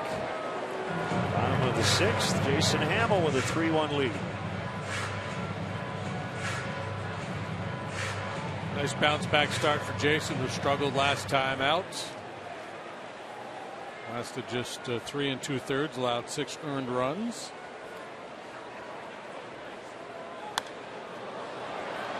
Gave up that home run to Braun in the first, but you could tell early on that his stuff was a lot better tonight than it was the last time out. He was working the bottom of the zone. A better finish on his pitches. And as you mentioned, out there working with a mosquito bite. So these guys, they'll play through anything. That's right. Swing and a miss. He went after the high cheese. He did. There's a little camembert up there.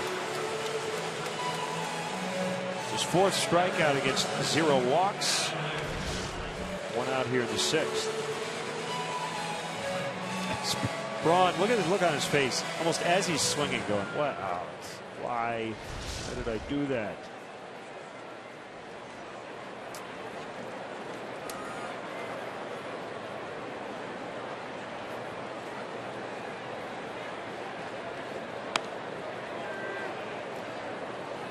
Indiana native Adam Lind, ball 1.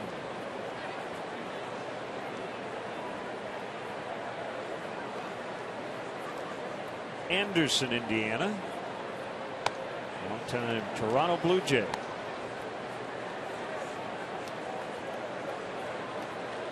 It's Justin Grimm.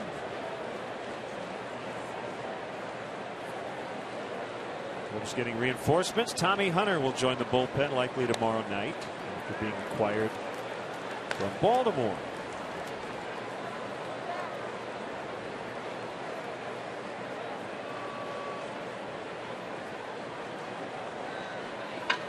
Dan Herron will join the rotation later on this road trip.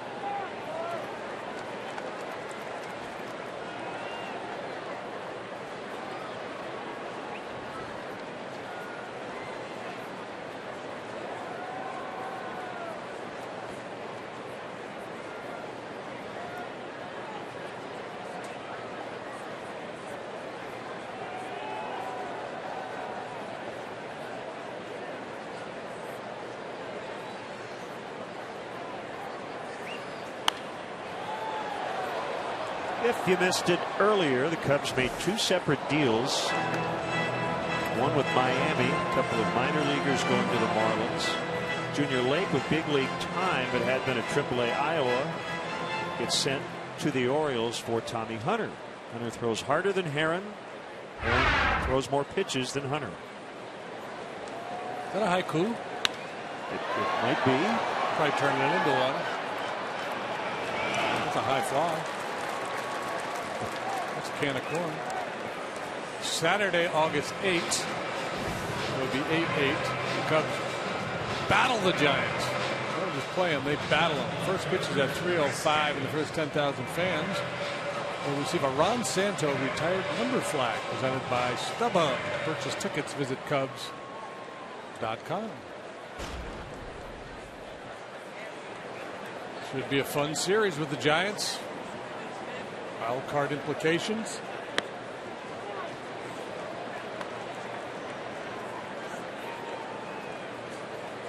Kyle Hendricks is going to pitch tomorrow for the Cubs, and for the Brewers it'll be Matt Garza.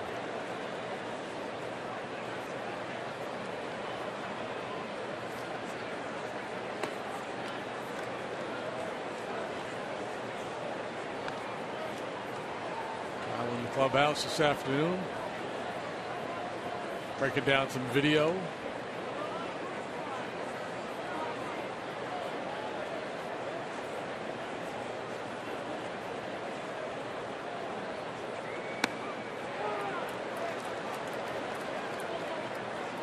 Ahead of Davis, 1-2. He has struggled since missing 35 games due to meniscus surgery. 175 since he came back. He is 1 out of 2 tonight.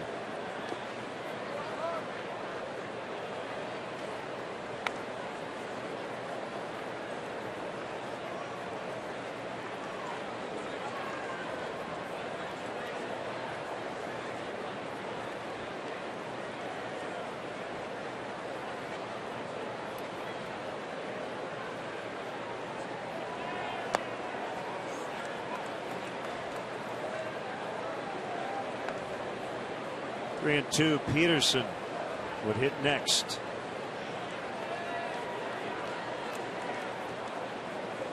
Talked earlier about Davis not getting cheated. He takes a pretty aggressive swing, but he will take his walks. He's just not up there flailing away.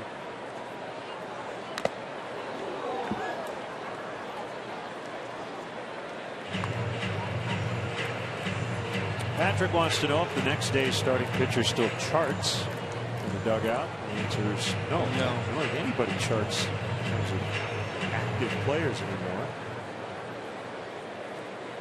Got people for that.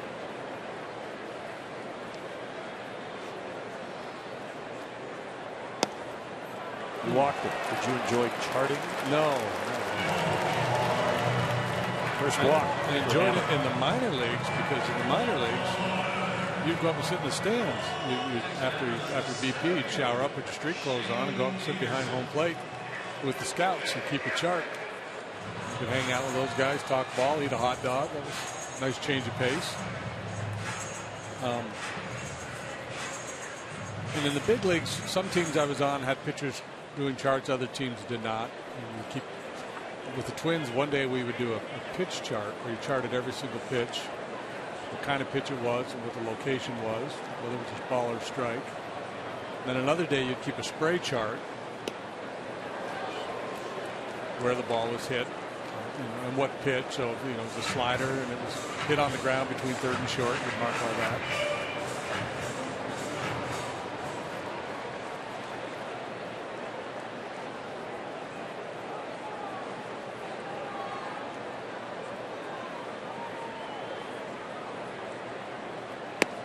Swing and a miss. It was presented to the pitchers as this is a way for you to stay engaged and watch the game and help you for your upcoming start. In reality, it was just building a database that the team would have on the opposing hitters. It's where the real value was. I wonder if anyone ever got DFA'd because it was bad charted. This guy really pitched well, but he messed up all of our charts. Runner on the move, and Davis is in.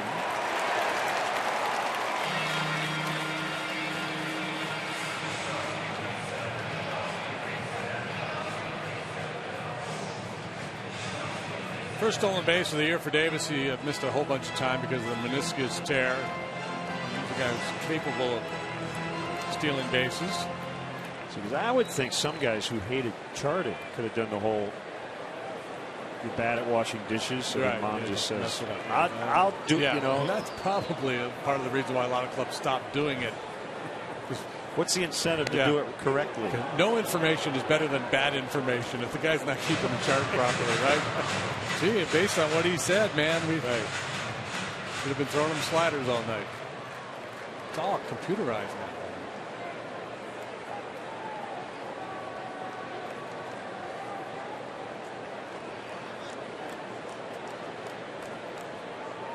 Two on the way. Bounced it. Good block by Schwarber.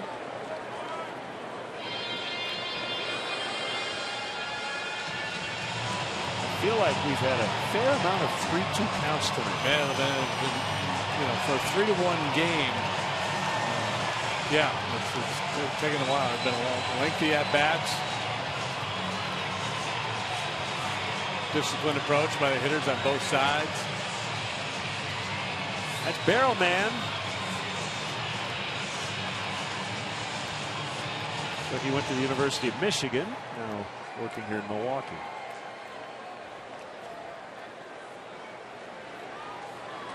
And that's actually I think the original M for the Brewers back in the early 70s. Went with a slider and he missed high, so back-to-back walks.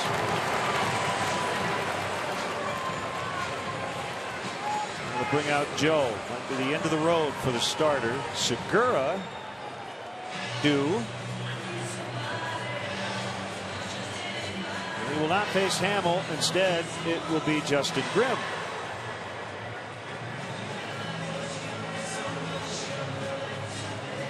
So that's it for Hamill. 3-1 Cubs in the 6th. We'll be back.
Segura.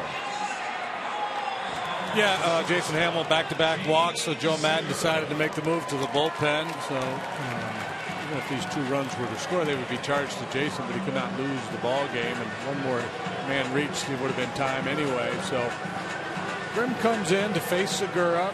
Jason Hamill, solid effort here tonight. 5 2/3, 6 hits, excuse me, 1 run allowed. And he's leaning on Grimm here to pick him up with Segura.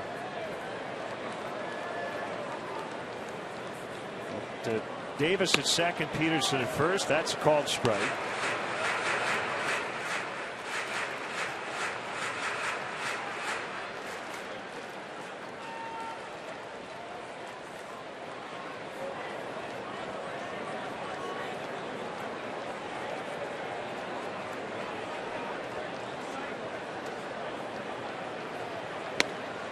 I like that pitch. Yeah, that's a great pitch.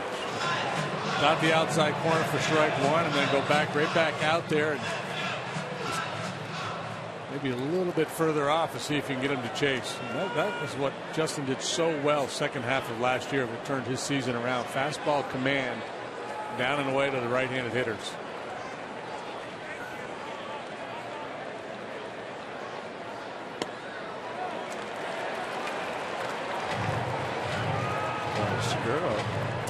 Frustrated. He showed some emotion a couple times tonight. Man, I think Hunter Runelstedt's had a pretty big zone, but that appeared to be a good pitch. Certainly on the plate, I don't think it was too low.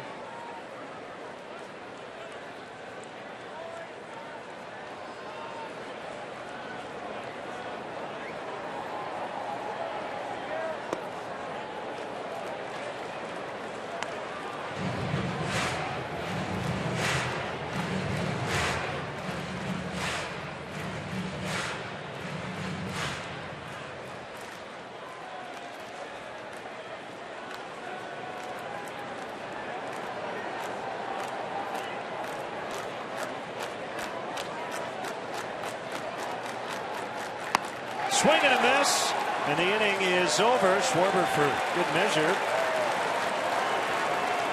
Tried to pick off the runner at first, and he would have. So Hamill excited. 3-1 Cubs.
If I can hold you tonight, I might never let go. If I can hold you tonight, I might never let go. Time for tonight's Honda Games summary. A couple of RBIs for Starlin Castro. Addison Russell's knocked in one as well. And Jason Hamill, pretty good tonight. Did not quite get through 6, but left with a 3-1 lead. Honda Dream Garage sales event now at your Honda dealer. So Hamill, a chance to improve what has been a sparkling record against the Milwaukee Brewers. 6-0 lifetime in 8 starts.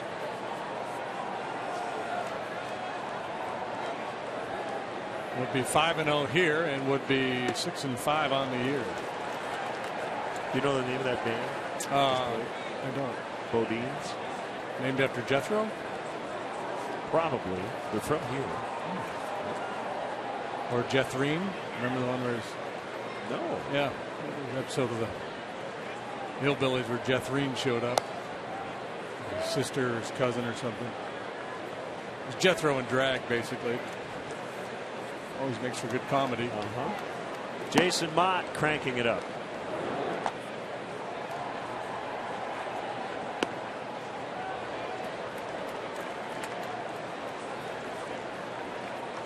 I think Jethro would have been into sabermetrics with his ability to cipher and everything. No chance.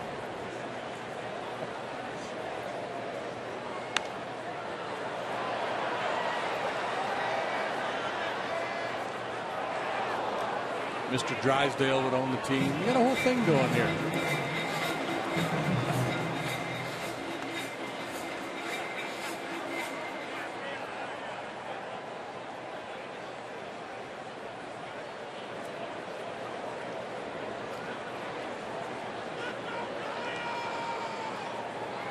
Swing and a miss. He got him.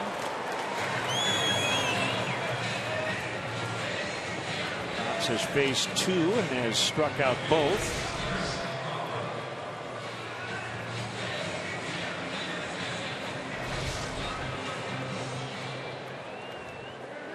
Likes that cut fastball, does Kotz.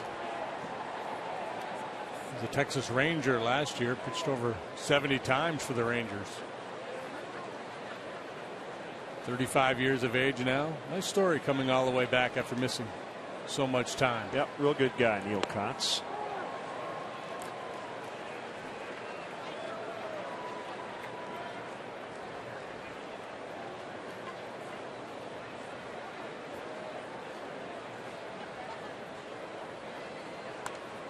Fouled back by Coghlan. Speed replay brought to you by Xfinity. Xfinity, your home for the most live sports. Coghlan, diving grab out in left center. Helping out Jason Hamill.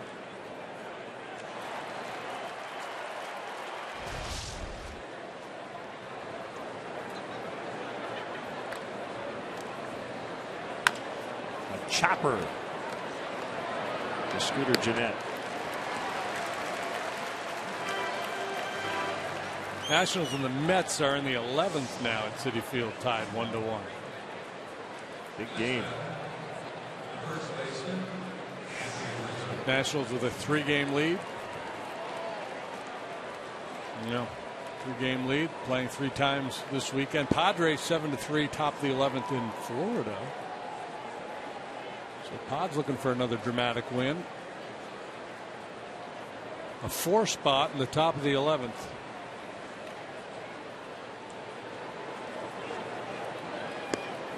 Aaron wants to know, with the blue moon tonight, the roof open, can we see it? We're looking directly at it. Yeah, it's right over the center field portion of the stadium.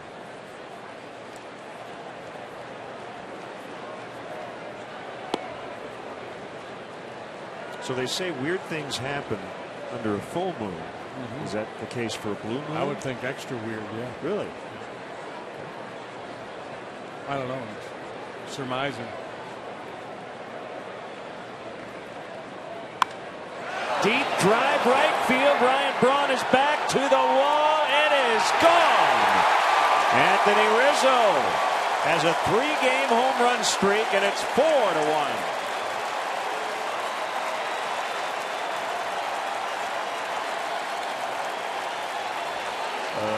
Not sure what happened to that fan, but we know what happened to the baseball. It got pulverized by Rizzo. The 19th time he has gone deep this year. And as Len said, 3 days in a row now, the big fella has delivered the long ball. That's a breaking pitch from Kotz. Ron gives pursuit, but there was no doubt that one was going to fly out of the yard.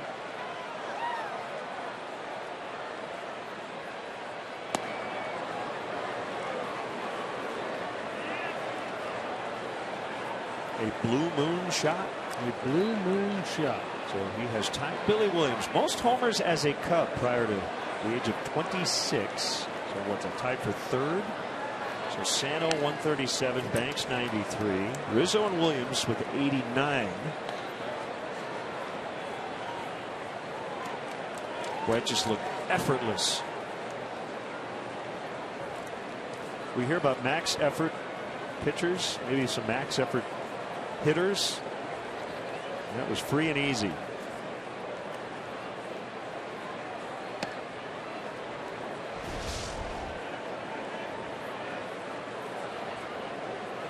Yeah, the big high finish. Had a Jeremy Burnitz kind of look to it, that swing. Freddie McGriff. Yeah.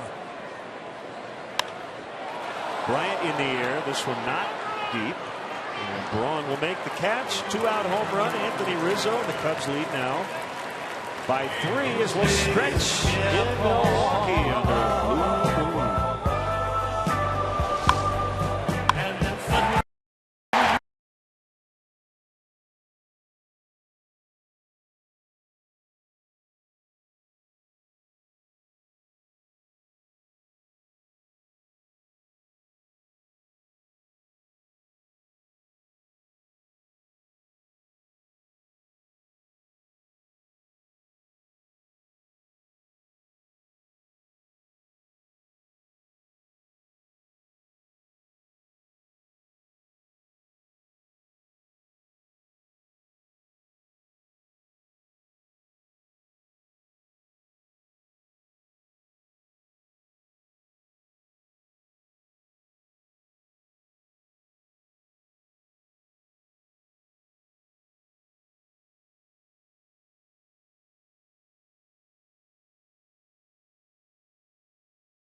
Fly 376 majestic feet. Not a very majestic finish. A couple of fans going after the ball.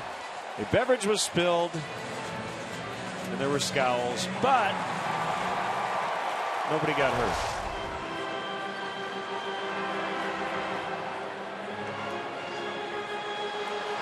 So 4-1. Here's Jason Mott.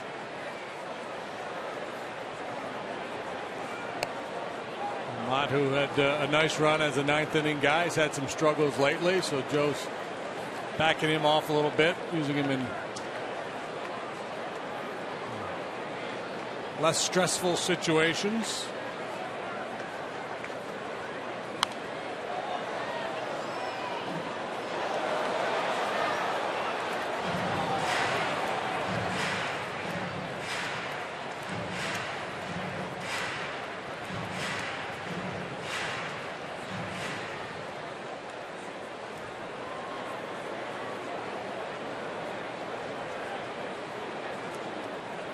Two strikes to Herrera. Whoop.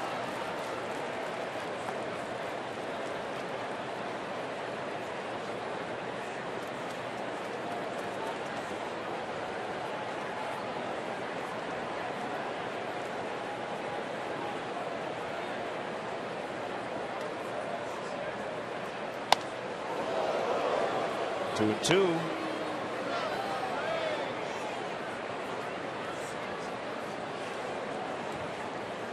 Important inning here. You just don't want this lineup to turn over and give LaCroix and Braun a chance with men on base.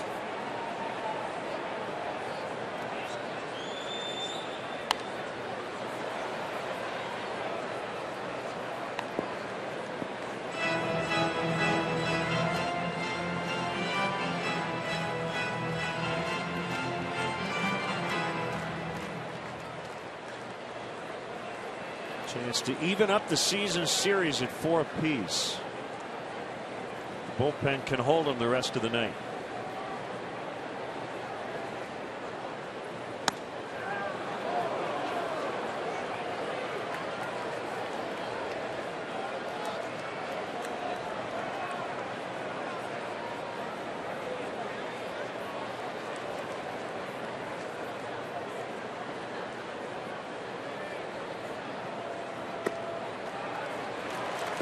He walked him. You notice Kyle Schwarber not giving Jason the normal signs with the fingers. I was talking with Jason today. Whenever we see him off the field, he wears glasses. A bit nearsighted. He's tried contacts. Those didn't work. Tried glasses. That didn't work on the mound. So in different ballparks, he has trouble sometimes seeing the signs. And we've shown shots of catchers with painted fingernails. Those appear to be those adhesives. Okay, I guess you can see this one here. Good thing, though, I was talking to Jason. He said there aren't a ton of signs I get. Yeah. So it's generally you can kind of tell if it's one finger or 4 or whatever. Fastball or cutter, basically. Because just about everything he throws is hard. Even if he were to cross the catcher up, he'd have a pretty good idea and be able to handle it.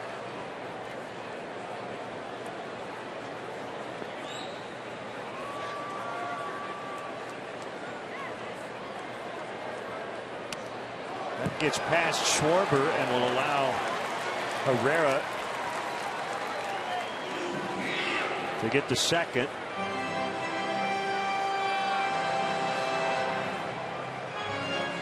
Stroke is up in the Cubs bullpen. I mentioned Herrera came up today from AAA. So did Schaefer. A lot of changes here with all these trades the Brewers have made. And Schaefer's been up and down a lot in the last couple of years. Slightly chokes up on the bat. 1-1 from Mott. It was golfed foul behind third.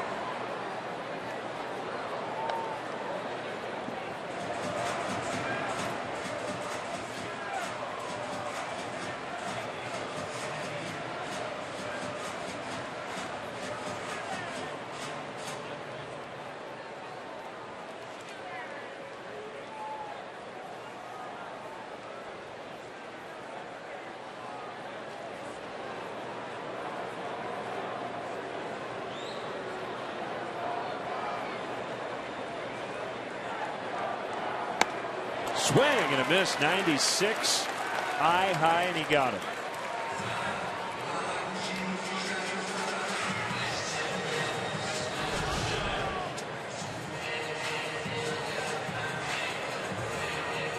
Overmatches him with that chest high fastball. No chance for Schaefer on that one.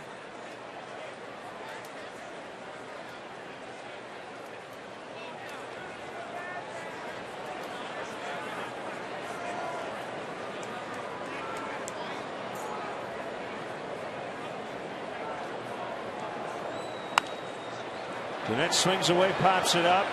Bryant trying to find just a little room over there, and he's got enough up against the railing.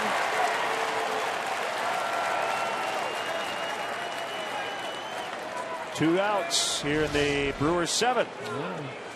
Bailing out with the chair. There's a little area there that cuts out next to the dugout he has to contend with. Nice play by Bryant. Out number 2. Cub fans, don't miss your chance to catch the best matchups in baseball.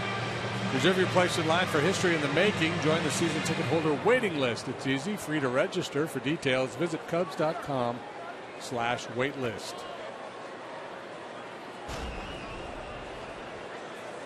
Lucroy is 0 for 3. Robbed of a hit by Coughlin in the 3rd.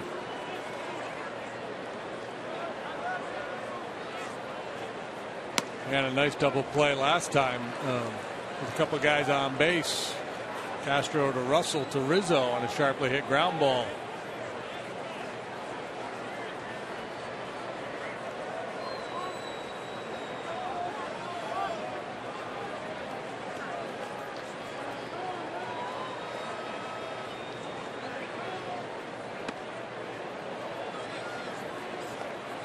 One ball, one strike.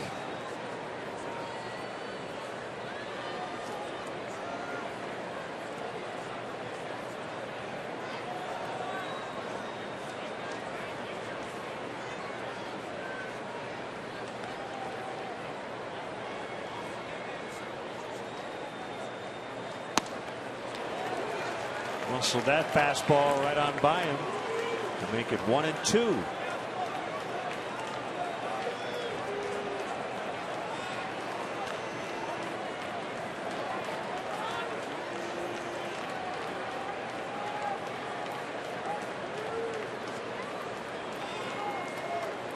Key guy to get, obviously, with Braun on deck, representing the tying run. And already has homered tonight. And he got him on a foul tip. Strike 3 to end the threat. Herrera stranded at second, and it's still 4-1 Cubs.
Willie Porter, love it. Here's the Cubs' Ford upcoming schedule. 6 o'clock tomorrow night, 1 o'clock on Sunday, and then off to the Berg for 3. Ford, America's best-selling brand, inviting you to go further in our fuel-efficient vehicles. Check out our entire lineup at your Ford store or at localfordstores.com. Willie Porter from Milwaukee, kind of a folk singer, acoustic guitar player, one of the best guitar players I've ever seen. He's been around for a long time. In the stylings of Michael McDermott? Yeah, kind of similar. Yeah, I would say that's a good call. Check it out. 1-0 on Soler. Tyler Thornburg during the pitching. They've had a Taylor and a Tyler working in this ball game. The Cubs have had a Jason, Justin, and another Jason, as Peterson makes the catch.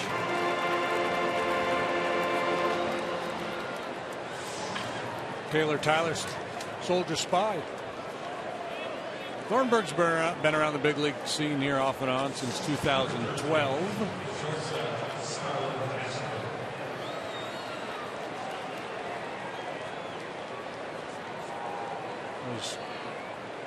Fastball, curveball change.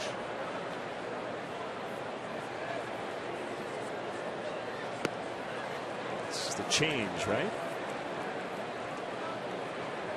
Or breaking ball, whatever it was, got the desired result.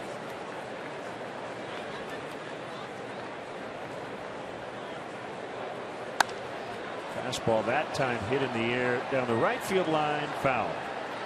And so, Carlos Gomez traded, but also Mike Fiers, an arm out of their starting rotation. They were going to go with a 6-man at least temporarily before they traded Fiers.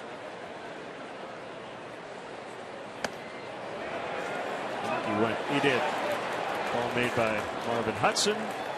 That's strike 3.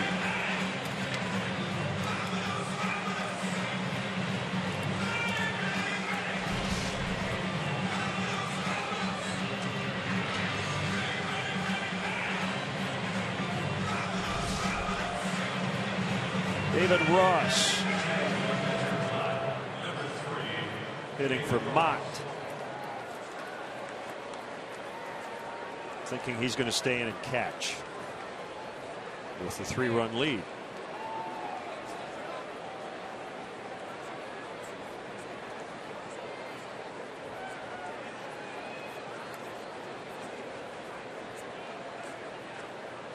Did you see that movie, by the way?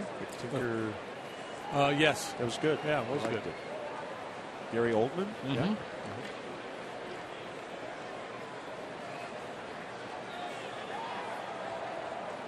Not a real fast-paced movie. No. But a good movie. A big bucket of popcorn, you're in good shape.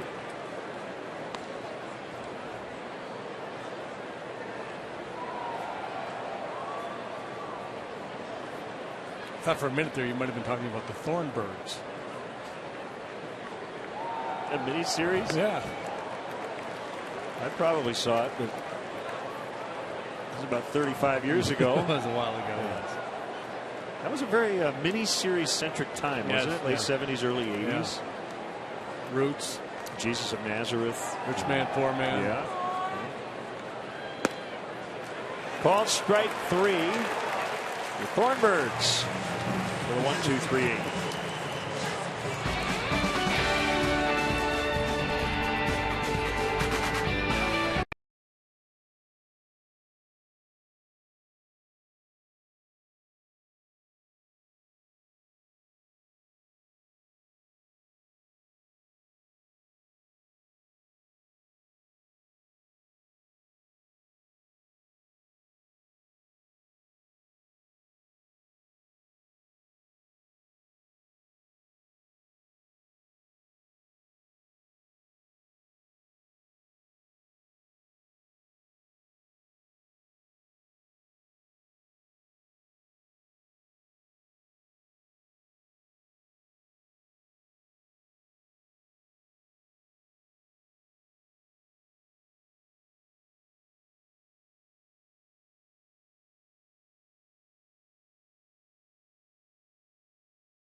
You like to ride your bike. Let's have a bike check there at Clark and Addison. Cubs also provide free parking and shuttle service on night and weekend games from 3900 North Rockwell. For details, visit Cubs.com. Pedro Strop is on. And he was on last night.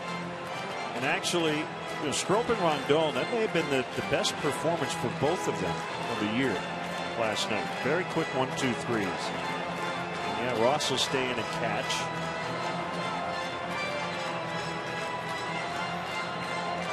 Well, let's see if he can build on it.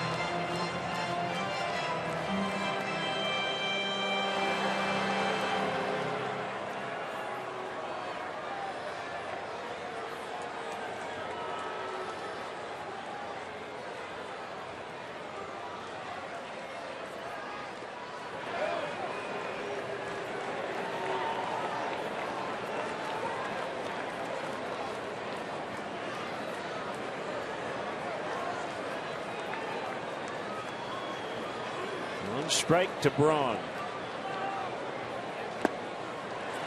2 strikes.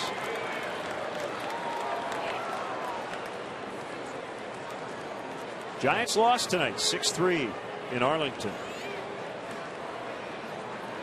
That's good news for the Cubs.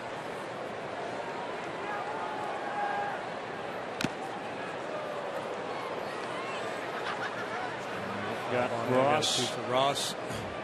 Inside the knee, perhaps. Just into the game.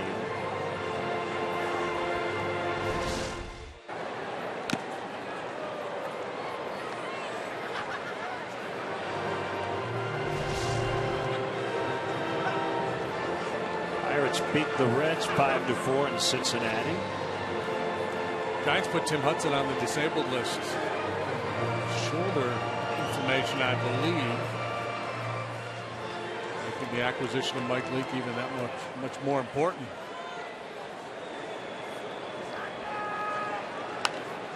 Out. That ball scalded on a late swing.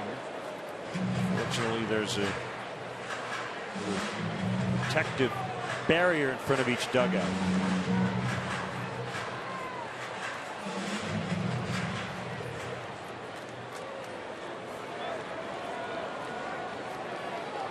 Diamondbacks and Astros tied at 4 in the bottom of the 8th. Houston coming off a thrilling sweep over the Angels. Jason Castro, game-ending 3-run homer. Bottom of the 9th last night. So Houston 2 better than the Angels starting play this evening. 1-2 to Braun. Do it again. Cardinals shutting out the Rockies late. They're in the bottom of the 8th, 7-0. John Axford is out as the Rockies closer.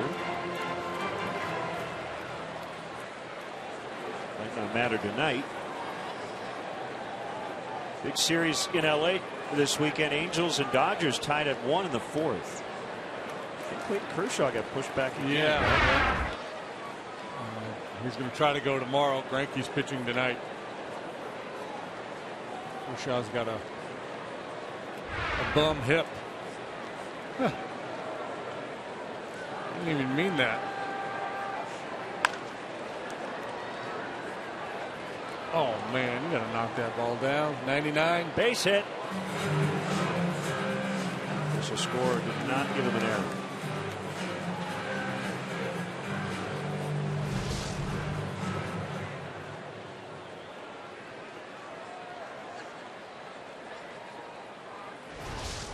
Got to leave your feet there. Line right to Russell. Hit it right at him.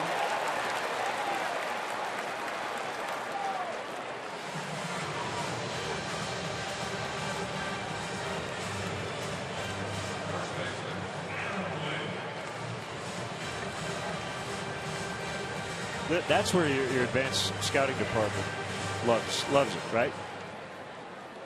Guy on the team, it's a line drive right at an infielder. You go, that's exactly where he should have been playing.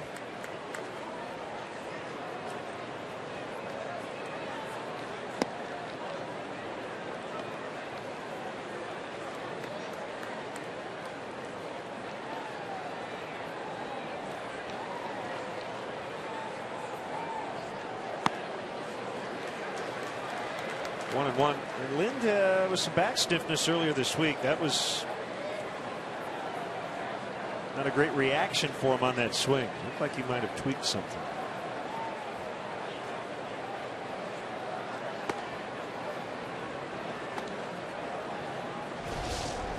You with me on this? Watch this.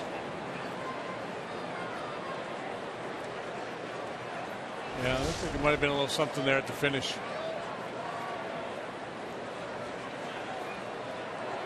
You know all about that. How are you feeling? I don't know, because I haven't moved in a while. To carry you out of here? It's just, it happens. That gets a little balky every now and then.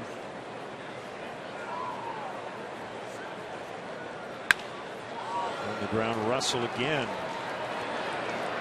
You know, I rode home with Ron Kuma last night. We went back to Chicago after the game. I'm not sure, but we might have seen that famous lion that's roaming around Milwaukee. Really? Yeah.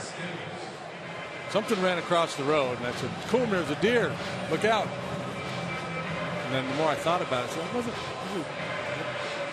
real deerish. Well, it's going to be. It's not a deer. It's got to be a lion, right? Yeah, I would think so.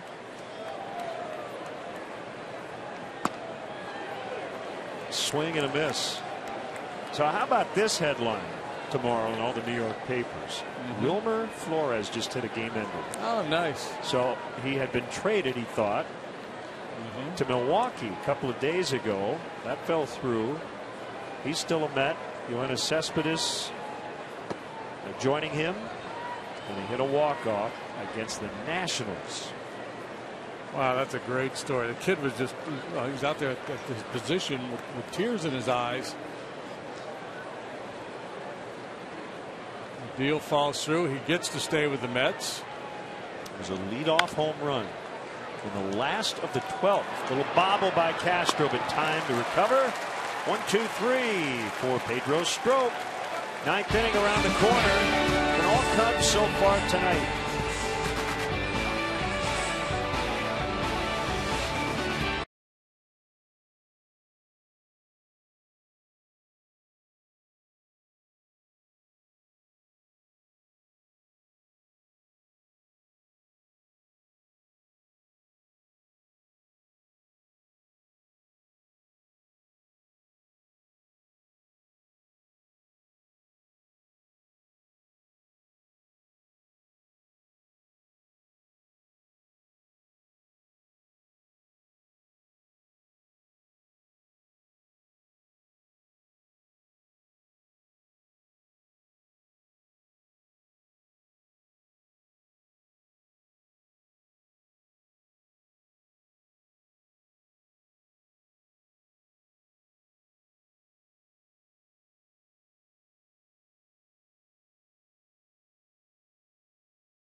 Four to 1, the Cubs have the lead.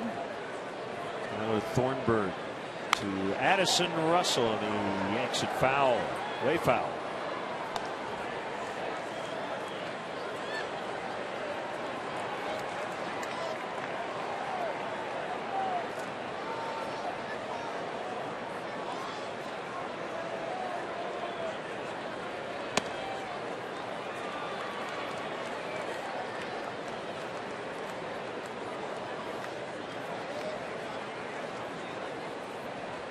Did you mention Shogun on the mini-series list? I didn't. Okay. We should add that.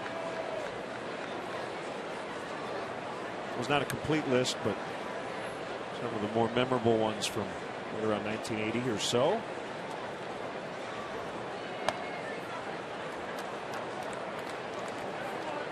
Thornburg working out of the pen, but he reminds me a little bit of Fires in Estrada. Top of the zone fastballs, straight changes. 3-2.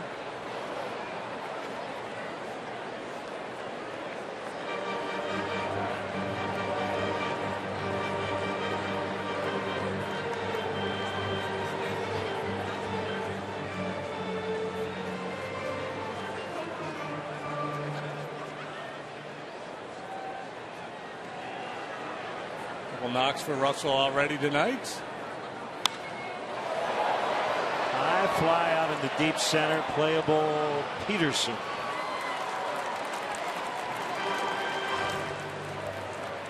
He appears to be generating more bat speed, and I think we're going to start to see some more damage off the bat of Addison Russell. Not just base hits, but extra base hits. I agree with you.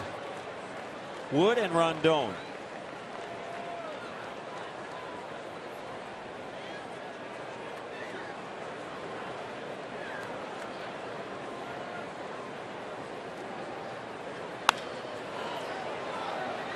Peterson with a little bit of a late break, and he can't get it.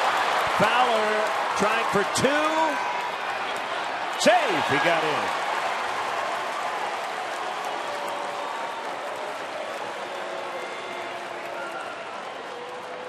It's a double for Dexter Fowler. Looks like he may have jammed his wrist a little bit on that slide. That's a tough read for a center fielder. Peterson closes in a hurry, can't catch the ball. And Fowler a little bit indecisive between first and second.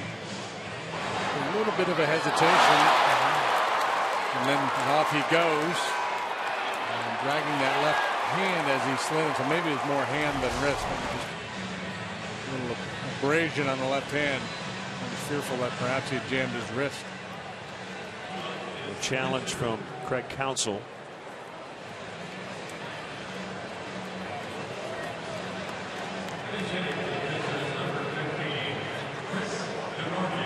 There's Chris DeNorfia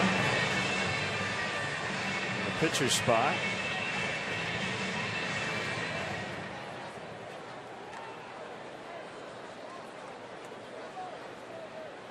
One out double for Fowler. That extends his on base streak to 15 games.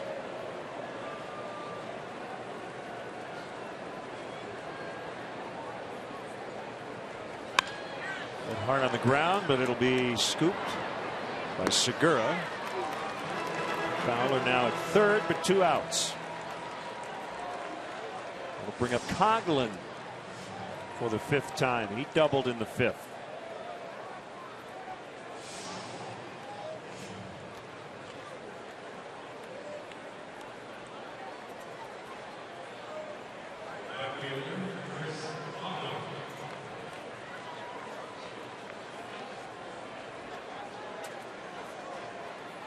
Josh Donaldson, the walk-off hero for the Blue Jays tonight, 7-6 over the Royals.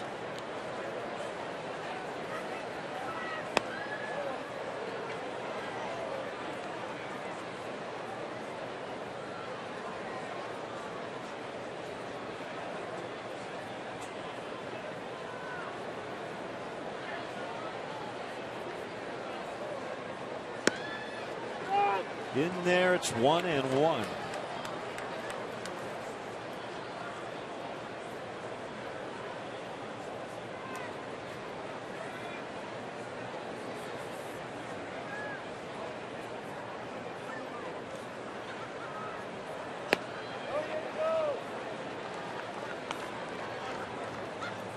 So if we go back to July 21st, it was the Kyle Schwarber night, the 5-4 13-inning win at Cincinnati. Right.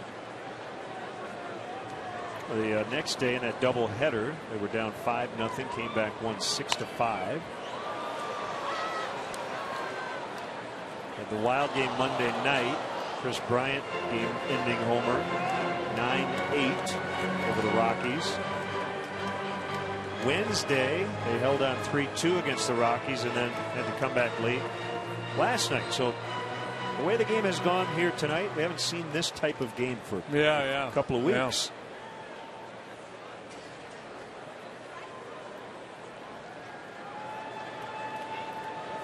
get a lead in the middle innings and play a little add-on and not have to require any, well, hopefully not have to need any late game heroics.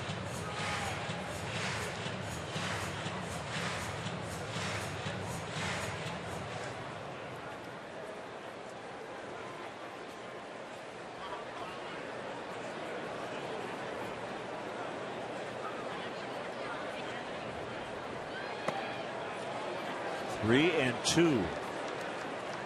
Like they were looking at that little scouting report cheat sheet.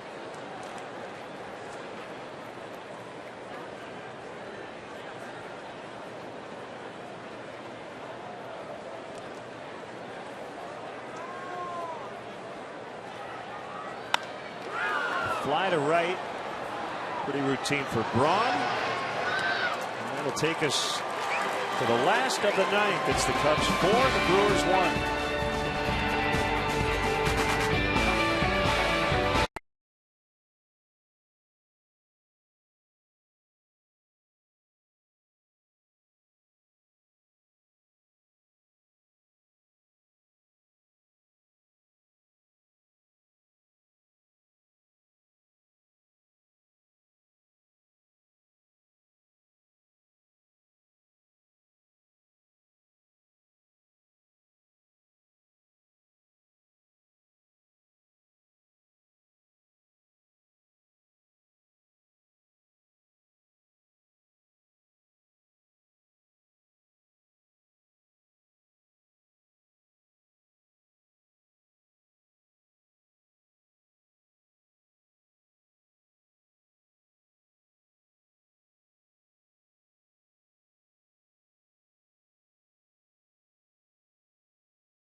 TV serves up real-time highlights and pitch tracking info on your out-of-market fantasy players live or on demand on over 400 devices. Blackout and other restrictions apply. Get MLB.TV today.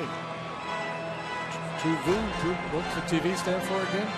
Tuvalu or something? Yeah, country where that domain originated. Yeah, the Northfield playing left. Here's Hector Rondon. He's trying to grab his 15th save. His third in as many days. Unlikely that he would be available tomorrow. He only threw 6 pitches to pick up save number 14 last night.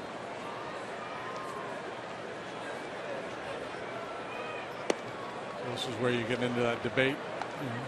Would you not use somebody else with a 3-run lead, bottom of the order up, and save Rondon for perhaps a high leverage situation tomorrow?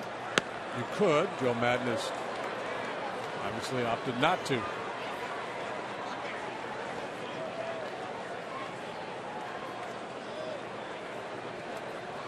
Shaking his head, no, I'm not going to do that.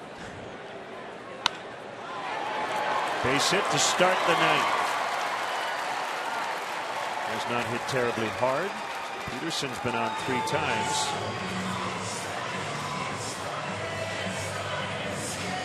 Now Segura.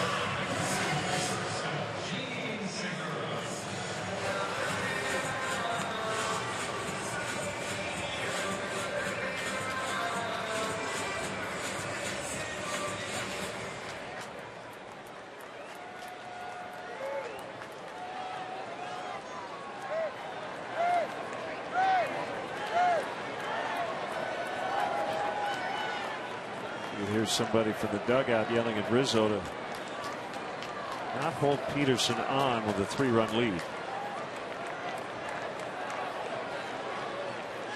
The pitch to Segura is a strike on the outside edge. 97 miles per hour. When you look at the game log for Hector Rondon, you scratch your head and go, how did he ever lose the closer's job to begin with? I mean, it's been a very long, dominant run for him.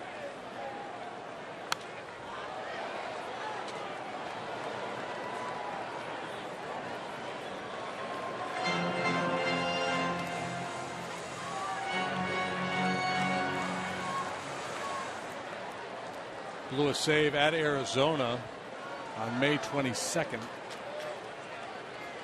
After that ball game, his ERA sat at 3.79. Swing and a miss. A feeble cut by Segura. 1 out. Since that outing, he's allowed 1 earned run.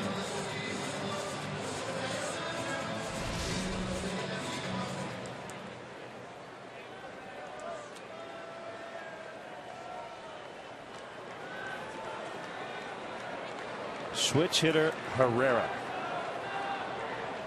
Hernan Perez on deck.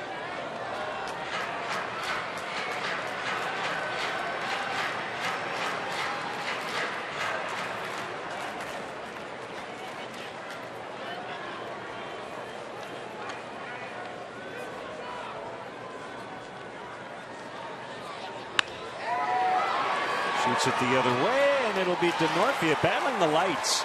That ball did not get very high off the ground, and he clearly lost it in either the kind of the ribbon video board around the third deck or the lights above the ballpark behind first base.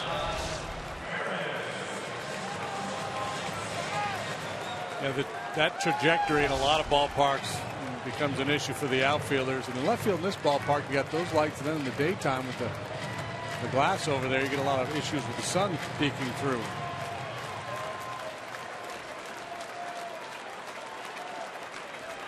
Two outs, 9th inning.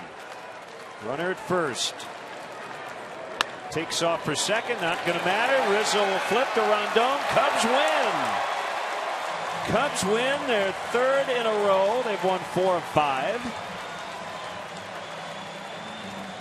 And they've already taken the first 2 games of this series. Your final score tonight: Cubs 4, Brewers 1. Not much drama. That's the way you like it. It's starting to flip the storyline here. Still a lot of work to be done, but recently we've been talking a lot about missed opportunities. Cubs playing in a stretch of schedule against losing teams, and they haven't been able to take advantage of it. But starting to turn that around, winning the series with the Rockies and winning the first 2 here. And yeah, nice, easy-ish, low drama win for the Cubs here tonight.